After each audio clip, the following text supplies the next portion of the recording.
서울의 밤하늘을 찢어밟힐 듯 퍼붓는 검은 장대비는 도시의 모든 오물을 씻어내리려는 기세였지만 임페리얼 호텔 VIP룸 안에서 벌어지고 있는 은밀하고 추악한 거래만큼은 결코 씻어낼 수 없었다. 화려하게 장식된 크리스털 샹들리에의 불빛이 테이블 위에 놓인 위스키 잔을 비추었고 호박색 액체는 중년 남자의 떨리는 손 안에서 위태롭게 출렁거리고 있었다. 명일건설의 김 회장은 탐욕이 덕지덕지 묻어나는 눈빛으로 맞은편에 앉은 여자를 훑어보며 입가에 비릿한 미소를 머금었다. 그의 시선 끝에는 윤세아가 앉아 있었는데 그녀는 마치 정교하게 조각된 얼음 조각상처럼 차갑고도 고고한 자태를 유지하며 허리를 곧게 펴고 있었다. 그녀는 자신이 가족에게 버림받아 이 늙고 탐욕스러운 남자에게 회사의 투자금을 위한 제물로 바쳐졌다는 사실을 누구보다 잘 알고 있었지만 검은 눈동자 깊은 곳에는 두려움 대신 서늘한 냉기만이 감돌고 있었다. 김 회장은 잔을 거칠게 내려놓으며 위스키 몇 방울을 유리 테이블 위로 튀겼고 지독한 술 냄새와 역한 담배 냄새를 풍기며 몸을 앞으로 숙였다. 그는 세아의 가녀린 손을 잡으려 하며 오늘 밤 자신을 만족시킨다면 무너져가는 한성그룹의 자금줄을 터줄 수도 있다는 식의 저급한 농담을 던졌다. 숨 막힐 듯한 좁은 공간 안에서 그가 뿜어내는 악취와 권력의 횡포는 세아의 위장을 뒤틀리게 만들 정도로 역겨웠지만 그녀는 입가에 걸린 미미한 미소를 거두지 않은 채 무릎 위에 올려둔 파란색 서류 파일을 가만히 응시했다. 그녀의 가늘고 긴 손가락이 파일의 표면을 규칙적으로 두드리는 소리만이 무거운 침묵을 깨고 있었고 그 소리는 마치 카운트다운을 알리는 시계바늘 소리처럼 방 안의 긴장감을 고조시켰다. 김 회장님께서는 제가 단순히 새어머니의 어리석은 욕심을 채워주기 위해 이 자리에 나온 희생양이라고 생각하시는 모양입니다. 세아의 입술 사이로 흘러나온 목소리는 맑았지만 그 끝은 날카로운 칼날처럼 예리하게 벼려져 있어 듣는 이의 고막을 파고들었다. 그녀는 천천히 서류 파일을 열어 그 안에 잘 정리된 사진들과 인쇄물들을 꺼내어 김 회장의 눈앞에 보란듯이 던져놓았다. 그것은 명일건설이 지난 3년간 저지른 분식회계와 고위공직자 뇌물수수 내역이 상세하게 기록된 증거 자료들이었는데 이는 세아가 과거 정보 분석가로 활동하던 시절 구축해둔 비밀 네트워크를 통해 입수한 치명적인 무기였다. 자신의 치부가 적나라하게 담긴 문서를 확인한 김 회장의 얼굴은 순식간에 붉은색에서 핏기 없는 회색빛으로 변해버렸고 당황한 기색이 역력한 눈동자는 쉴 새 없이 흔들렸다. 그가 떨리는 손을 뻗어 서류를 낚아채려 했지만 세아는 재빠르게 몽블랑 만년필로 서류의 끝을 강하게 내리누르며 그를 제지했다. 그녀의 눈빛은 이제 방어적인 태도를 넘어서 상대를 완전히 압도하는 포식자의 눈빛으로 변해 있었고 서늘한 목소리로 경고를 날렸다. 만약 오늘 밤 자신의 몸에 손가락 하나라도 댄다면 이 모든 자료가 내일 아침 해가 뜨자마자 검찰청 특수부 검사의 책상 위에 올라갈 것이며 명일건설은 그 즉시 공중분해될 것이라고 말이다. 방 안의 공기가 팽팽하게 당겨진 활시위처럼 터질 듯한 긴장감으로 가득 찼을 때 굳게 닫혀있던 참나무 문이 거칠게 열리며 한 남자가 성큼성큼 걸어 들어왔다. 대한민국 재계 서열 1위인 TK그룹의 유일한 후계자 강도진은 등장만으로도 주변의 공기를 압도하는 제왕적인 아우라를 뿜어내고 있었다. 완벽한 핏을 자랑하는 검은색 수트를 입은 그는 차갑게 가라앉은 눈으로 방 안의 소란스러운 상황을 무심하게 훑어보았는데 협박을 당하고 있는 쪽이 덩치 큰 남자가 아닌 가녀린 여자라는 사실에 잠시 흥미로운 눈빛을 보였다. 그는 자신의 등장을 눈치채고 공포에 질려 벌벌 떨기 시작한 김 회장을 향해 시선조차 주지 않은 채 뒤따라 들어온 경호원들에게 손짓 하나로 상황을 정리하라고 지시했다. 도진의 지시를 받은 검은 양복의 경호원들은 마치 짐짝을 다루듯 김 회장을 양옆에서 낚아채 질질 끌고 나갔고 그의 비명소리는 두꺼운 문 너머로 점차 멀어져 갔다. 순식간에 정리된 방 안에는 묘한 정적만이 감돌았고 서로를 탐색하는 두 남녀의 시선만이 허공에서 얽혀들었다. 도지는 세아의 맞은편 소파에 거만하게 다리를 꼬고 앉아 마치 진흙 속에서 발견한 진주를 감정하듯 그녀를 뚫어지게 바라보았다. 그는 겉보기에는 연약해 보이는 이 여자가 뿜어내는 강단과 지성, 그리고 위기 상황에서도 흐트러지지 않는 냉철함에 강한 호기심을 느꼈다. 한성그룹의 장녀이자 지금은 집안에서 내놓은 자식 취급을 받는 윤세아 씨가 이렇게 날카로운 발톱을 숨기고 있을 줄은 몰랐군. 도진의 낮고 묵직한 목소리가 정막을 깨며 울려 퍼졌고 그 목소리에는 상대를 꿰뚫어보는 통찰력이 담겨 있었다. 그는 오늘 밤 이 호텔에서 열리는 연회 참석자 명단을 확인하던 중 그녀의 이름을 발견하고 의도적으로 이곳을 찾은 것이었다. 할아버지인 강 회장으로부터 경영권 승계를 위한 조건으로 결혼을 강요받고 있던 도진에게는 지금 당장 자신의 옆자리를 채워줄 적당한 인형이 필요했기 때문이었다. 하지만 눈앞의 여자는 단순한 인형이 아니라 자신의 앞길을 막는 자들을 물어뜯을 줄 아는 사냥개의 눈을 하고 있었다. 세아는 흐트러진 옷매무새를 단정하게 정리하며 본연의 차분함을 되찾았고 대한민국 최고의 권력자 앞에서도 전혀 위축되지 않는 당당함을 보였다. 그녀는 이 냉혹한 세계에서 공짜 점심은 없다는 것을 누구보다 잘 알고 있었기에 강도진의 등장이 우연이 아님을 직감했다. 그녀는 도진의 깊고 어두운 눈동자를 똑바로 응시하며 흔들림 없는 목소리로 물었다. TK그룹의 총재님께서 저를 과대평가하시는 것 같습니다만 저는 그저 살 길을 찾으려 발버둥치는 미물일 뿐입니다. 제 사냥감을 쫓아내 주셨으니 그에 대한 대가로 무엇을 원하시는지 단도직입적으로 말씀해 주시죠. 세아의 대담하고도 계산적인 질문에 도진은 예상치 못했다는 듯 짧은 웃음을 터뜨렸는데 그것은 평소 감정을 잘 드러내지 않는 그에게 있어 매우 이례적인 반응이었다. 그는 감정적인 호소나 감사 인사 대신 철저하게 이해득실을 따지는 그녀의 태도가 마음에 들었다. 도진은 상체를 앞으로 숙여 두 손을 깍지 낀 채 테이블 위에 올리고는 더욱 진지하고 날카로운 눈빛으로 그녀를 응시하며 본론을 꺼냈다. 내게는 아내가 필요해. 내 경영권을 위협하는 늙은 이사들과 할아버지를 안심시킬 수 있는 법적인 배우자 말이야. 그리고 당신은 당신을 지옥으로 밀어넣은 가족들에게서 벗어날 힘과 배경이 필요하겠지. 도진의 제안은 세아의 머릿속을 강타하는 충격적인 내용이었지만 그녀는 본능적으로 이것이 자신의 인생을 뒤바꿀 수 있는 일생일대의 기회임을 깨달았다.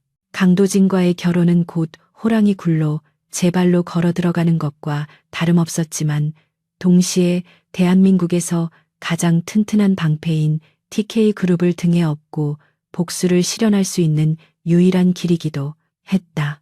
그녀는 사랑 따위의 허상보다는 서로의 필요에 의해 맺어진 계약 관계가 훨씬 더 견고하고 안전하다고 믿는 사람이었다. 그녀는 머릿속으로 빠르게 계산을 마친 뒤 도진을 향해 고개를 들었다. 계약 기간은 얼마나 됩니까? 그리고 제가 단순히 허울 뿐인 TK 안주인 노릇만 하는 대가로 얻게 될 구체적인 이득은 무엇입니까? 세아는 마치 수천억 원짜리 인수합병 계약을 논의하는 전문 경영인처럼 냉철하게 질문을 던졌다. 그녀는 자신이 또 다른 굴레에 갇히는 것을 원치 않았고 이 위험한 도박에서 자신이 얻을 수 있는 몫을 확실하게 챙겨야만 했다. 또한 그녀는 이 관계의 끝이 어디인지 그리고 그 과정에서 자신이 감당해야 할 리스크가 무엇인지 명확히 알고 싶었다. 도진은 고개를 끄덕이며 재킷 안주머니에서 금박이 새겨진 검은색 명함을 꺼내 테이블 위로 밀어주었다. 기간은 1년, 혹은 내가 그룹 내의 반대파를 모두 숙청하고 완벽한 지배권을 손에 넣을 때까지. 그동안 당신은 내 아내로서 무제한의 재정적 지원과 완벽한 신변 보호를 받게 될 것이고, 당신이 잃어버린 어머니의 한성그룹 지분을 되찾는 일도 내가 돕지. 대신 당신은 대중과 내 가족들 앞에서 완벽한 아내를 연기해야 하고 내 사생활에는 일절 간섭하지 않아야 해. 그가 제시한 조건은 거부하기 힘들 만큼 매혹적이었고 세아가 현재 처한 모든 난관을 단번에 해결해 줄 수 있는 유일한 해결책이었다. 그녀는 테이블 위의 명함을 잠시 바라보다가 결의에 찬 눈빛으로 도진을 다시 올려다보았다. 좋습니다. 제안을 받아들이죠. 하지만 한 가지 조건이 더 있습니다. 이 결혼 생활 동안 우리는 동등한 파트너입니다. 당신은 저를 부하 직원 다루듯 명령할 수 없으며 만약 제 인격을 모독하거나 부당한 대우를 할 경우 저는 언제든지 이 계약을 파기할 권리를 갖습니다. 도진의 인매가 비틀리며 흥미롭다는 듯한 미소가 번졌는데 벼랑 끝에 몰린 상황에서도 대등한 위치를 요구하는 그녀의 배짱이 놀라웠기 때문이었다. 그는 자리에서 일어나 재킷 단추를 잠그고는 크고 단단한 손을 그녀에게 내밀었다.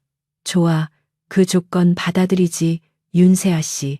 지금 즉시 내 변호사가 있는 곳으로 가서 혼전 계약서를 작성하고 혼인 신고까지 마무리하도록 하지. 내일 아침이면 대한민국 모든 언론이 우리의 결혼 소식으로 도배될 테니까.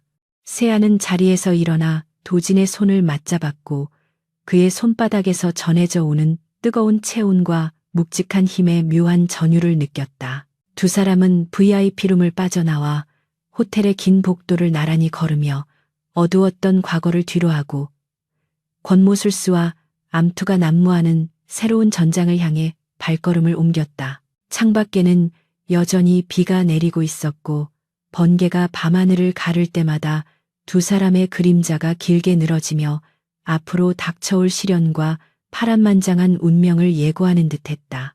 호텔 로비 앞에는 이미 최고급 검은색 리무진이 대기하고 있었고 운전기사는 서둘러 뒷문을 열며 깍듯하게 허리를 숙였다. 도진은 쏟아지는 빗줄기 속에서 세아가 젖지 않도록 우산을 씌워주는 매너를 보였는데 이는 근처에 잠복해 있을 파파라치들에게 보여주기 위한 치밀한 연출이었다. 차 문이 닫히고 외부의 소음이 완전히 차단되자 차 안은 숨막힐 듯한 정적과 함께 오직 두 사람만의 공간이 되었다. 변호사 사무실로 이동하는 동안 도진은 두꺼운 서류 봉투 하나를 세아에게 건네며 오늘 밤이 새기 전까지 TK그룹의 가계도와 주요 인물들의 권력 관계를 모두 외우라고 지시했다. 그는 장식용 꽃병 같은 아내가 아니라 늑대들이 우글거리는 자신의 집안에서 살아남을 수 있는 똑똑한 전략가가 필요했다. 세아는 서류를 받아들고 복잡하게 얽힌 인맥과 파벌 관계를 빠르게 훑어내려갔고 그녀의 두뇌는 이미 고속 회전을 시작하며 정보를 분석하고 저장하고 있었다. 도진의 개인 변호사는 서울 야경이 한눈에 내려다 보이는 초고층 빌딩의 사무실에서 완벽하게 작성된 혼인 계약서를 준비해 놓고 그들을 기다리고 있었다. 로맨틱한 프로포즈나 반지는 없었고 오직 서류 넘어가는 소리와 만년필이 종이를 긁는 날카로운 소리만이 공간을 채웠다. 마지막 도장이 찍히는 순간 윤세아는 공식적으로 강도진의 아내이자 TK그룹의 총재 부인이 되었고 두 사람 사이에는 법적인 구속력이 발생했다. 지옥에 온 걸 환영해, 강세아. 엘리베이터를 타고 내려오는 길에 도진이 그녀의 귓가에 낮게 속삭였고 그 말투에는 장난기와 경고가 섞여 있었다. 세아는 그를 돌아보며 한층 더 여유롭고 고혹적인 미소를 지어 보였다. 걱정 마세요, 총재님. 저는 이미 오래전부터 지옥에서 살아왔거든요. 층수 하나 더 내려간다고 해서 달라질 건 없습니다. 그곳의 주인이 저라면 말이죠. 그녀의 당돌한 대답에 도진은 잠시 멈칫하며 자신이 생각했던 것보다 훨씬 더 위험하고 매력적인 여자를 집으로 들이게 되었음을 직감했다. 그들의 신혼 첫날 밤은 한남동에 위치한 도진의 요새와도 같은 대저택에서 시작되었다. 촛불도 장미 꽃잎도 없는 차가운 분위기 속에서 도진은 동쪽에 위치한 그녀의 방을 건조하게 안내해주고는 밀린 업무를 처리하기 위해 서재로 사라져버렸다. 홀로 남겨진 세아는 거울 속에 비친 자신의 모습을 바라보며 두꺼운 화장을 지워냈고 드러난 민낯에는 피로감과 함께 결연한 의지가 서려 있었다. 그녀는 내일 아침 해가 뜨면 시어머니인 강 회장의 후처와 호시탐탐 후계자 자리를 노리는 친척들의 공격이 시작될 것임을 알고 있었다. 하지만 세아는 두 주먹을 불끈 쥐며 결코 물러서지 않겠다고 다짐했다. 그녀는 이 결혼을 발판 삼아 자신을 짓밟았던 모든 이들에게 철저하게 되갚아줄 것이며 TK그룹이라는 거대한 권력을 자신의 것으로 만들어 보일 것이었다. 비록 시작은 차가운 계약이었을지라도 그녀는 이 게임의 승자가 되어 자신의 운명을 스스로 개척해 나갈 준비가 되어 있었다. 다음 날 아침, 창문을 뚫고 들어오는 날카로운 햇살이 윤세아의 눈꺼풀을 간지럽혔고 그녀는 낯선 천장을 바라보며 잠에서 깨어났다. 한남동 저택의 침실은 지나치게 넓고 고요해서 마치 사람이 살지 않는 박물관 같은 서늘한 냉기를 품고 있었다. 그녀는 침대에서 일어나 앉아 어젯밤의 일이 꿈이 아님을 확인하듯 왼손 약지에 끼워진 심플하지만 묵직한 다이아몬드 반지를 만지작거렸다. 이것은 사랑의 증표가 아니라 강도진과 맺은 냉혹한 계약의 족쇄이자 동시에 그녀를 지켜줄 유일한 무기였다. 세아는 깊은 숨을 들이쉬며 흐트러진 마음을 다잡았고 오늘부터 시작될 전쟁터에서의 첫날을 준비하기 위해 욕실로 향했다. 샤워를 마치고 나온 세아가 드레스룸에서 단정하면서도 기품 있는 아이보리색 투피스를 골라 입고 있을 때 노크도 없이 방문이 벌컥 열렸다.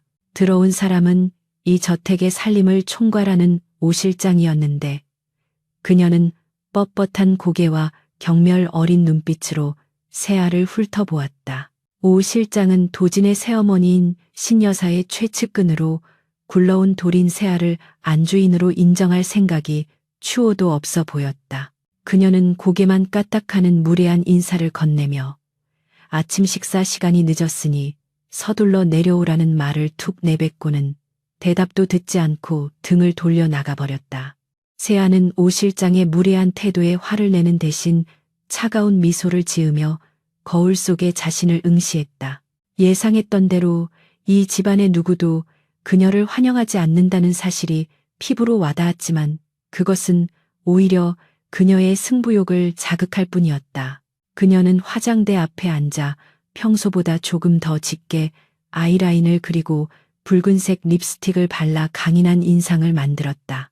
지금 필요한 것은 순종적인 며느리의 모습이 아니라 감히 누구도 함부로 대할 수 없는 도도하고 빈틈없는 TK그룹의 안주인으로서의 가면이었다. 다이닝 룸으로 내려가자 긴 테이블의 상석에는 강도진이 태블릿 PC로 경제 뉴스를 체크하며 커피를 마시고 있었고 그 맞은편에는 화려한 실크 드레스를 입은 중년 여성이 앉아 있었다. 그녀가 바로 도진의 새어머니이자 겉으로는 우아한 척하지만 속은 뱀처럼 교활한 신현주 여사였다. 신 여사는 세아가 들어오는 것을 보고도 모른 척하며 도진에게 다정한 목소리로 말을 걸고 있었는데 이는 명백한 무시이자 기선제압이었다. 세아는 당황하지 않고 또각또각 구두 소리를 내며 그들 곁으로 다가갔고 도진의 옆자리에 자연스럽게 자리를 잡고 앉았다. 처음 뵙겠습니다, 어머니. 어제는 경황이 없어 제대로 인사드리지 못했습니다. 윤세아라고 합니다. 세아의 목소리는 정중했지만 끝이 올라가 있어 주눅들지 않았음을 분명히 보여주었다. 그제야 신여사는 천천히 고개를 돌려 세아를 바라보았는데 그녀의 눈빛에는 감출 수 없는 혐오감과 조롱이 서려 있었다. 신여사는 찻잔을 내려놓으며 세아의 머리부터 발끝까지 훑어본 뒤 코웃음을 치며 입을 열었다. 한성그룹이 망해가더니 가정교육도 제대로 못 시킨 모양이구나. 어른이 자리에 있는데 늦잠이라니. 도진이 네가 아무리 급해도 그렇지. 이런 근본 없는 아이를 데려오다니. 실망이 크다. 식탁 주변에 서 있던 하녀들이 킥킥거리며 웃음을 참는 소리가 들려왔고 분위기는 순식간에 살얼음판처럼 차가워졌다. 도지는 태블릿에서 눈을 떼지 않은 채 커피만 들이켰는데 그는 세아가 이 상황을 어떻게 대처하는지 지켜보고 있는 것이 분명했다. 세아는 눈 하나 깜짝하지 않고 식탁볼을 무릎 위에 펼치며 우아한 동작으로 물잔을 들었다. 근본이라 어머니 말씀대로 제가 부족한 점이 많을 수 있습니다. 하지만 적어도 저는 남의 가정에 들어와서 안주인 행세를 하며 전처의 자식을 핍박하는 짓은 배우지 않았습니다. 예절이라는 건 핏줄이 아니라 품격에서 나오는 거니까요. 세아의 반격은 예상치 못한 일격이었기에 신여사의 얼굴이 순식간에 붉게 달아올랐고 쥐고 있던 냅킨이 구겨질 정도로 손을 떨었다. 그녀는 자신이 첩 출신으로 이 자리에 올라왔다는 콤플렉스를 가지고 있었는데 세아가 정확히 그 영린을 건드린 것이었다. 신여사가 물아 소리치려던 찰나 도진이 컵을 소리나게 내려놓으며 낮은 목소리로 말했다. 식사합시다. 아침부터 시끄러운 건 질색입니다. 그의 개입으로 상황은 일단락되었지만 신여사의 눈빛은 세아를 당장이라도 씹어먹을 듯 이글거리고 있었다. 아침 식사는 숨막히는 침묵 속에서 진행되었고 식기들이 부딪히는 소리만이 유난히 크게 들려왔다. 식사가 끝날 무렵 신여사는 억지 미소를 지으며 오늘 점심에 친척들이 모이는 다과회가 있을 예정이니 세아에게 참석해서 인사를 올리라고 통보했다. 그것은 단순한 소개 자리가 아니라 먹잇감을 맹수들에게 던져주어 갈기갈기 찢기게 만들려는 그녀의 뻔한 수작이었다. 도지는 회사 일정 때문에 참석할 수 없다는 것을 알기에 신여사는 이 기회를 틈타 세아의 길을 완전히 꺾어 놓을 작정이었다. 세아는 피할 수 없는 싸움이라면 정면으로 돌파하는 것이 최선이라고 판단하고 고개를 끄덕이며 알겠다고 대답했다. 도지는 출근하기 위해 자리에서 일어나며 세아의 어깨를 가볍게 두드렸는데 그것은 격렬하기보다는 살아남으라는 무언의 압박에 가까웠다. 그가 떠나자 신여사는 승리의 미소를 지으며 오 실장에게 다과회 준비를 최고급으로 하라고 지시했고 세아에게는 촌스러운 옷 말고 제대로 된 옷을 입고 나오라며 비꼬았다. 세아는 방으로 돌아와 드레스룸을 뒤지며 전투복을 고르듯 신중하게 의상을 선택했다.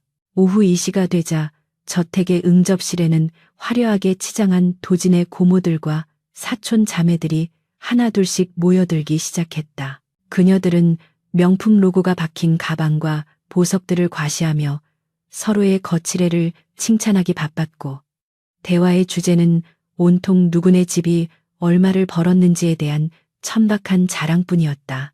세아가 응접실에 들어서자 시끌벅적하던 소음이 뚝 끊기고 모든 시선이 그녀에게 집중되었다. 그녀는 짙은 네이비색의 심플한 원피스를 입고 머리를 하나로 묶어 깔끔하면서도 지적인 이미지를 연출했다.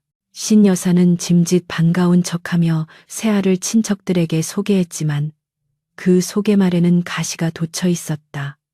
여기는 도진이가 급하게 데려온 새 사람이에요. 집안 형편이 어려워서 예단도 제대로 못 해왔지만 우리가 넓은 아량으로 이해해 주기로 했답니다. 친척들은 부채로 입을 가리며 수군거렸고 노골적으로 세아를 위아래로 훑어보며 무시하는 눈빛을 보냈다.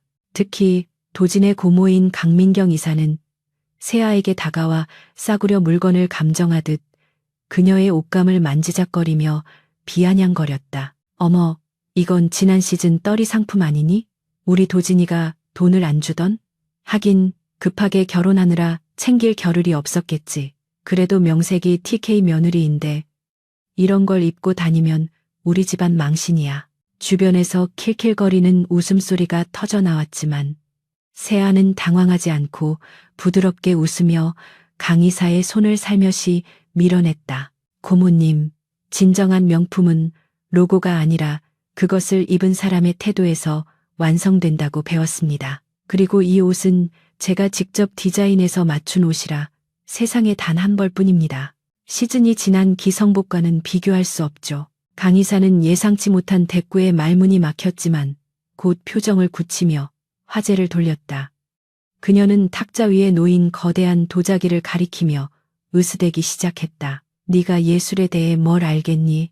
이건 내가 이번에 홍콩 경매에서 50억을 주고 낙찰받은 고려청자야. 전문가들이 극찬한 국보급 보물이지 눈요기나 실컷 하렴. 친척들은 탄성을 지르며 도자기 주변으로 몰려들었고 신여사 역시 새알을 조롱하듯 한마디 거들었다. 그래, 이런 건 평생 구경도 못 해봤을 테니 가까이서 좀 보렴. 깨뜨리면 내 몸값으로도 못 갚겠지만 세아는 천천히 도자기 앞으로 다가가 허리를 숙이고 유심히 표면을 관찰했다. 그녀는 과거 정보 수집을 위해 고미술품 위작 조직을 추적했던 경험이 있었기에 진품과 가품을 구별하는 안목이 탁월했다. 그녀의 눈에 도자기의 유약 처리 방식과 밑바닥에 새겨진 미세한 균열의 패턴이 이상하게 들어왔다. 그것은 진품의 자연스러운 세월의 흔적이 아니라 화학약품을 이용해 인위적으로 만들어낸 조잡한 가짜의 흔적이었다. 응접실의 분위기가 세아의 반응을 기다리며 숨을 죽인 가운데 그녀는 고개를 들고 안타까운 표정을 지었다. 고모님, 정말 유감입니다만 이 도자기는 가품입니다. 15세기 기법을 흉내냈지만 유약의 발색이 지나치게 탁하고 결정적으로 굿부분에 사용된 흙이 당시의 것이 아닌 현대의 조합토입니다.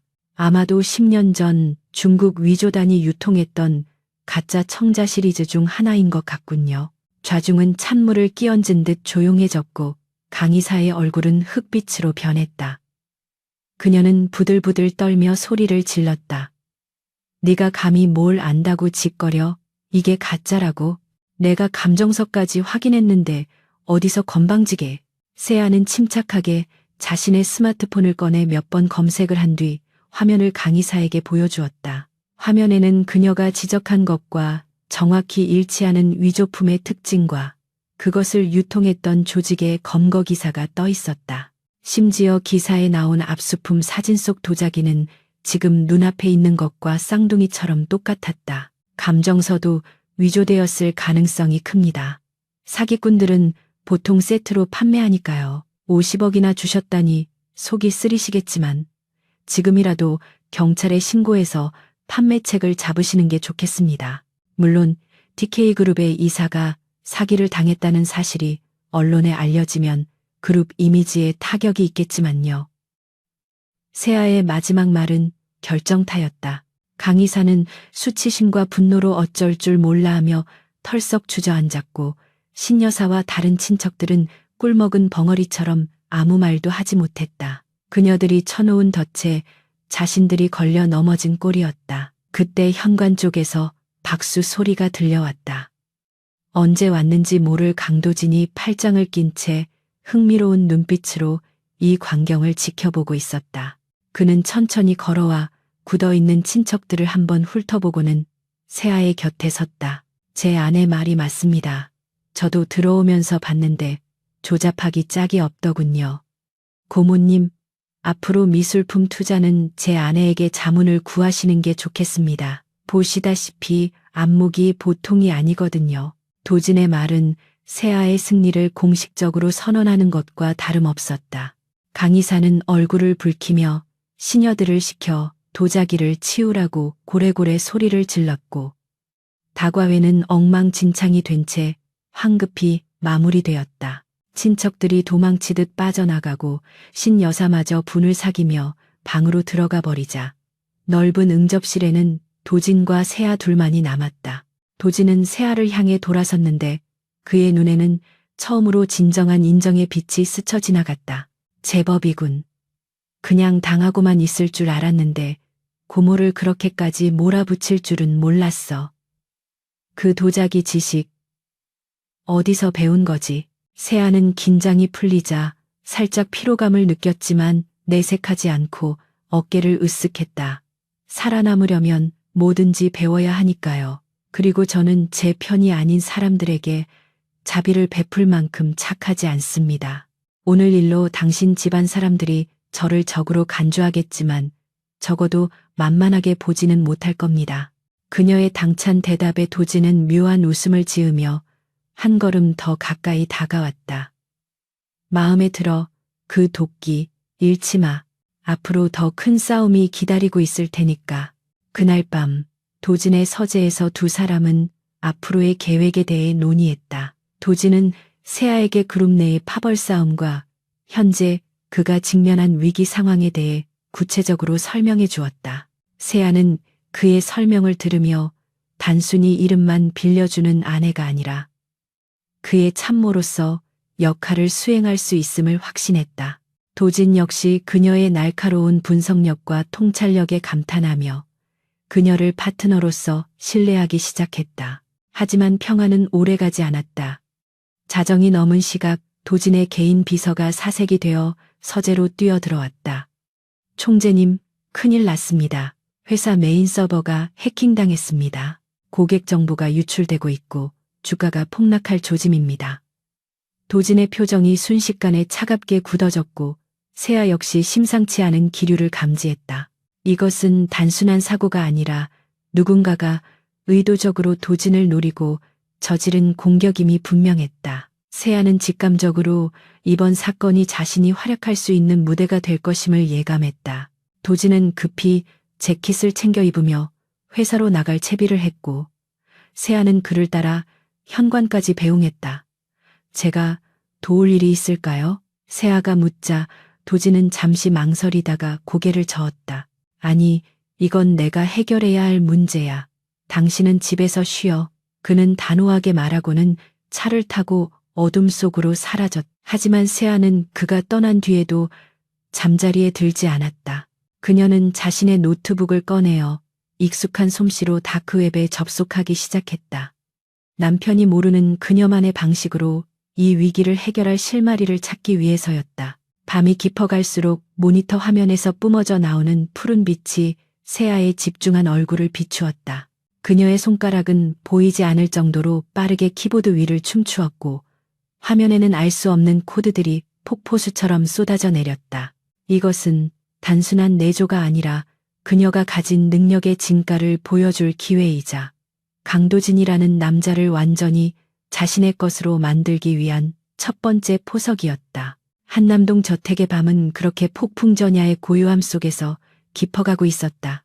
TK그룹 본사 25층에 위치한 통합보안관제센터는 마치 전쟁터의 한복판을 방불케 하는 아수라장이었다. 벽면을 가득 채운 대형 모니터들은 불길한 붉은색 경고등으로 뒤덮여 쉴 새 없이 전멸하고 있었고 수십 명의 보안 전문가들이 키보드를 두드리는 소리는 빗소리처럼 요란하게 울려 퍼졌다. 직원들의 이마에는 식은땀이 흘러내렸고 고함과 다급한 보고 소리가 뒤섞여 혼란을 가중시키고 있었지만 그 모든 소음 속에서도 강도진이 서 있는 곳만큼은 태풍의 눈처럼 서늘한 침묵이 감돌고 있었다. 그는 팔짱을 낀 채 굳게 담은 입술로 메인 스크린을 노려보고 있었는데 화면 속의 데이터 유출 그래프는 멈출 줄 모르고 치솟고 있었다. 보안팀을 총괄하는 박 이사가 사색이 된 얼굴로 도진에게 다가와 떨리는 목소리로 보고를 올렸다. 총재님, 방화벽이 완전히 뚫렸습니다. 해커들이 심어놓은 악성 코드가 스스로를 복제하며 서버 전체를 잠식하고 있어서 현재로서는 접속을 강제로 차단하는 것 외에는 방법이 없습니다. 도진은 천천히 고개를 돌려 박 이사를 내려다보았는데 그 눈빛은 영하의 날씨보다 더 차가워서 박 이사는 숨을 쉴 수조차 없었다. 접속을 차단하면 전 세계 지사와의 연결이 끊기고 주가는 바닥을 칠 겁니다. 내가 듣고 싶은 건 변명이 아니라 해결책입니다. 박 이사. 도진의 억눌린 분노가 담긴 목소리에 주변의 공기가 얼어붙었고 박 이사는 고개를 떨구며 어쩔 줄 몰라 했다. 도진은 직감적으로 이번 사태가 외부의 단순한 공격이 아님을 깨달았는데 보안 시스템의 가장 취약한 부분을 정확히 타격한 솜씨가 내부 사정을 훤히 꿰뚫고 있는 자의 소행임을 암시하고 있었기 때문이다. 그는 주머니 속에 주먹을 꽉 쥐며 이 사태의 배후에 자신의 숙부인 최 부회장이 있을 것이라 확신했지만 지금 당장은 증거보다 사태 수습이 시급했다. 한편 한남동 저택의 서재에서는 또 다른 전쟁이 조용하지만 치열하게 벌어지고 있었다. 윤세아는 어둠이 내려앉은 방 안에서 오직 노트북 화면에 푸른 불빛에 의지한 채 소파에 깊숙이 파묻혀 있었다. 그녀의 무릎 위에는 고성능 노트북이 놓여 있었고 화면에는 일반인들은 평생 구경조차 할 수 없는 복잡한 코드들이 폭포수처럼 흘러내리고 있었다. 그녀는 과거 국제적인 분쟁 지역에서 활동하며 익혔던 해킹 방어 기술과 정보 분석 능력을 총동원하여 TK그룹의 서버 우회 경로를 탐색하고 있었다. 세아의 가늘고 긴 손가락은 건반 위를 달리는 피아니스트처럼 빠르고 리듬감 있게 키보드를 두드렸고 그녀의 눈동자는 데이터를 쫓아 쉴 새 없이 움직였다. 그녀는 도진이 공경에 처한 것을 보고만 있을 수 없었고 무엇보다 자신의 안락한 피난처인 이 결혼 생활이 외부의 위협으로 인해 흔들리는 것을 용납할 수 없었다. 그녀는 TK그룹의 보안망을 뚫고 들어온 해커의 흔적을 역추적하기 시작했는데 그 과정에서 낯익은 디지털 서명을 발견하고 미간을 찌푸렸다. 그것은 동유럽을 거점으로 활동하는 악명 높은 해커그룹 팬텀의 변종 코드였지만 어딘가 어설픈 구석이 있어 보였다. 세아는 코드를 한 줄 한 줄 뜯어보며 분석한 결과 이것이 외부의 침입을 가장한 내부의 소행임을 확신할 수 있는 결정적인 증거를 찾아냈다. 범인은 내부 인트라넷을 통해 백도어를 열어두고 외부에서 침입한 것처럼 위장막을 설치해 둔 것이었는데 이는 내부에 조력자가 없다면 불가능한 일이었다. 역시 쥐새끼가 숨어 있었군. 세아는 나직하게 중얼거리며 입가에 서늘한 미소를 지었다. 그녀는 범인이 숨겨놓은 백도어의 위치를 정확히 찾아냈고 이제 그것을 닫아버리고 범인을 도간의 쥐로 만들 준비를 마쳤다. 하지만 그녀는 자신의 정체를 도진에게 들키지 않으면서 그를 도와야 했기에 우회적인 방법을 사용하기로 결정했다. 세아는 익명의 화이트 해커를 가장하여 TK 보안팀의 서버로 패치 파일과 범인의 접속 로그가 담긴 암호화된 이메일을 발송했다. 그녀는 IP 주소를 수십 개의 국가로 우회시켜 추적을 불가능하게 만들었고 발신자 이름에는 단순히 G라는 이니셜만을 남겼다. 엔터키를 누르는 그녀의 손끝에서 TK그룹을 구할 구명줄이 전송되었고 그녀는 긴장이 풀린 듯 깊은 한숨을 내쉬며 소파 등받이에 몸을 기대었다. 다시 TK그룹의 관제센터.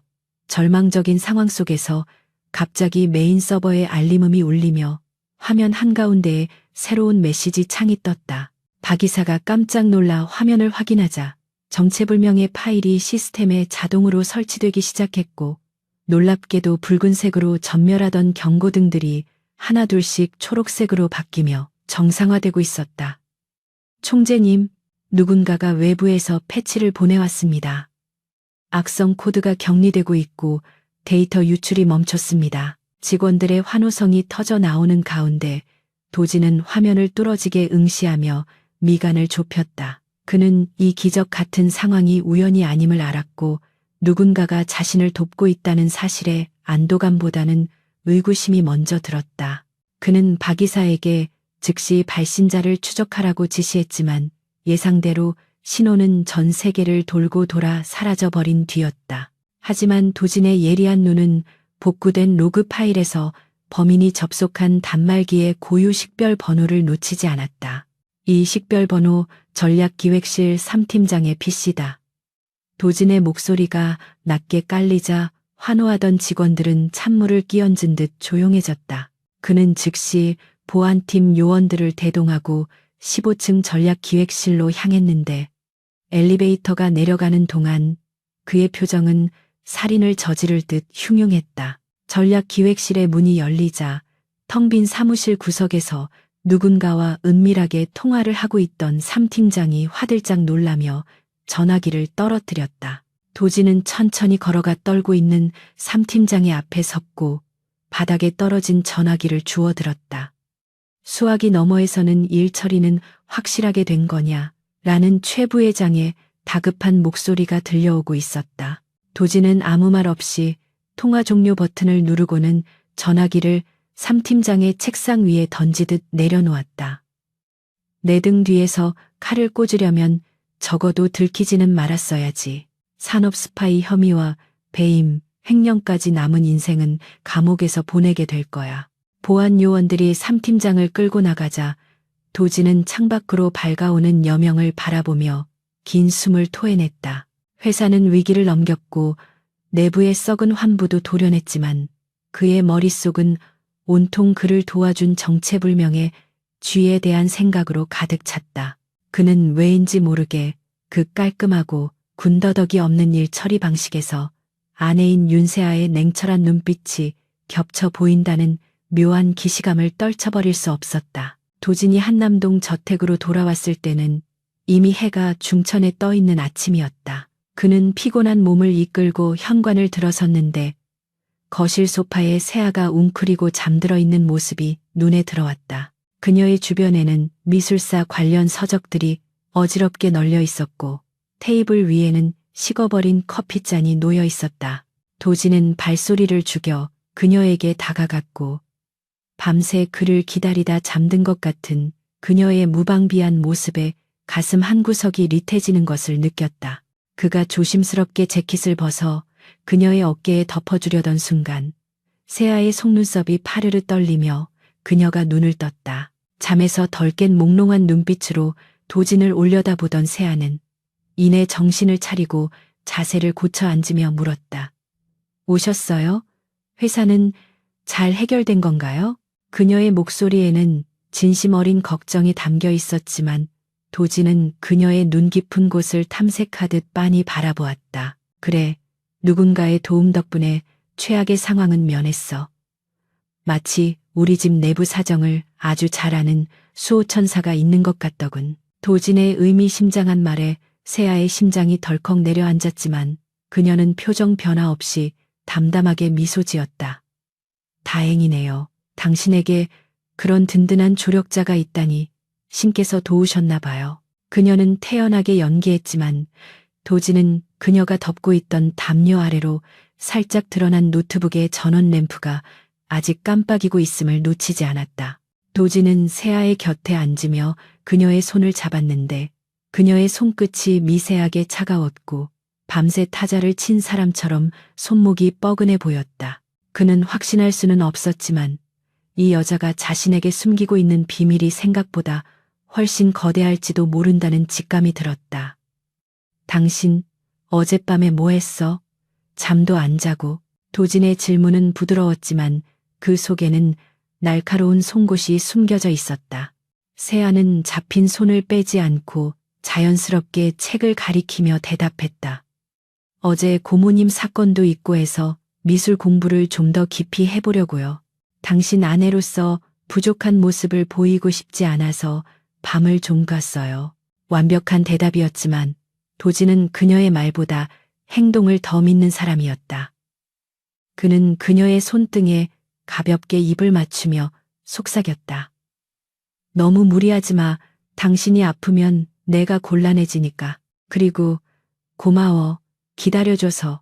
도진이 씻기 위해 위층으로 올라가자 세아는 그제야 안도의 한숨을 내쉬며 긴장이 풀린 어깨를 늘어뜨렸다. 하마터면 들킬 뻔했다는 생각에 등줄기가 서늘해졌지만 동시에 도진이 자신을 의심하면서도 존중해주고 있다는 사실에 묘한 설렘을 느꼈다. 그녀는 노트북을 챙겨 자신의 방으로 돌아가며 이번 사건으로 인해 도진과의 거리가 조금은 좁혀졌음을, 그리고 이 위험한 줄타기가 더욱 스릴 넘치게 변해가고 있음을 감지했다.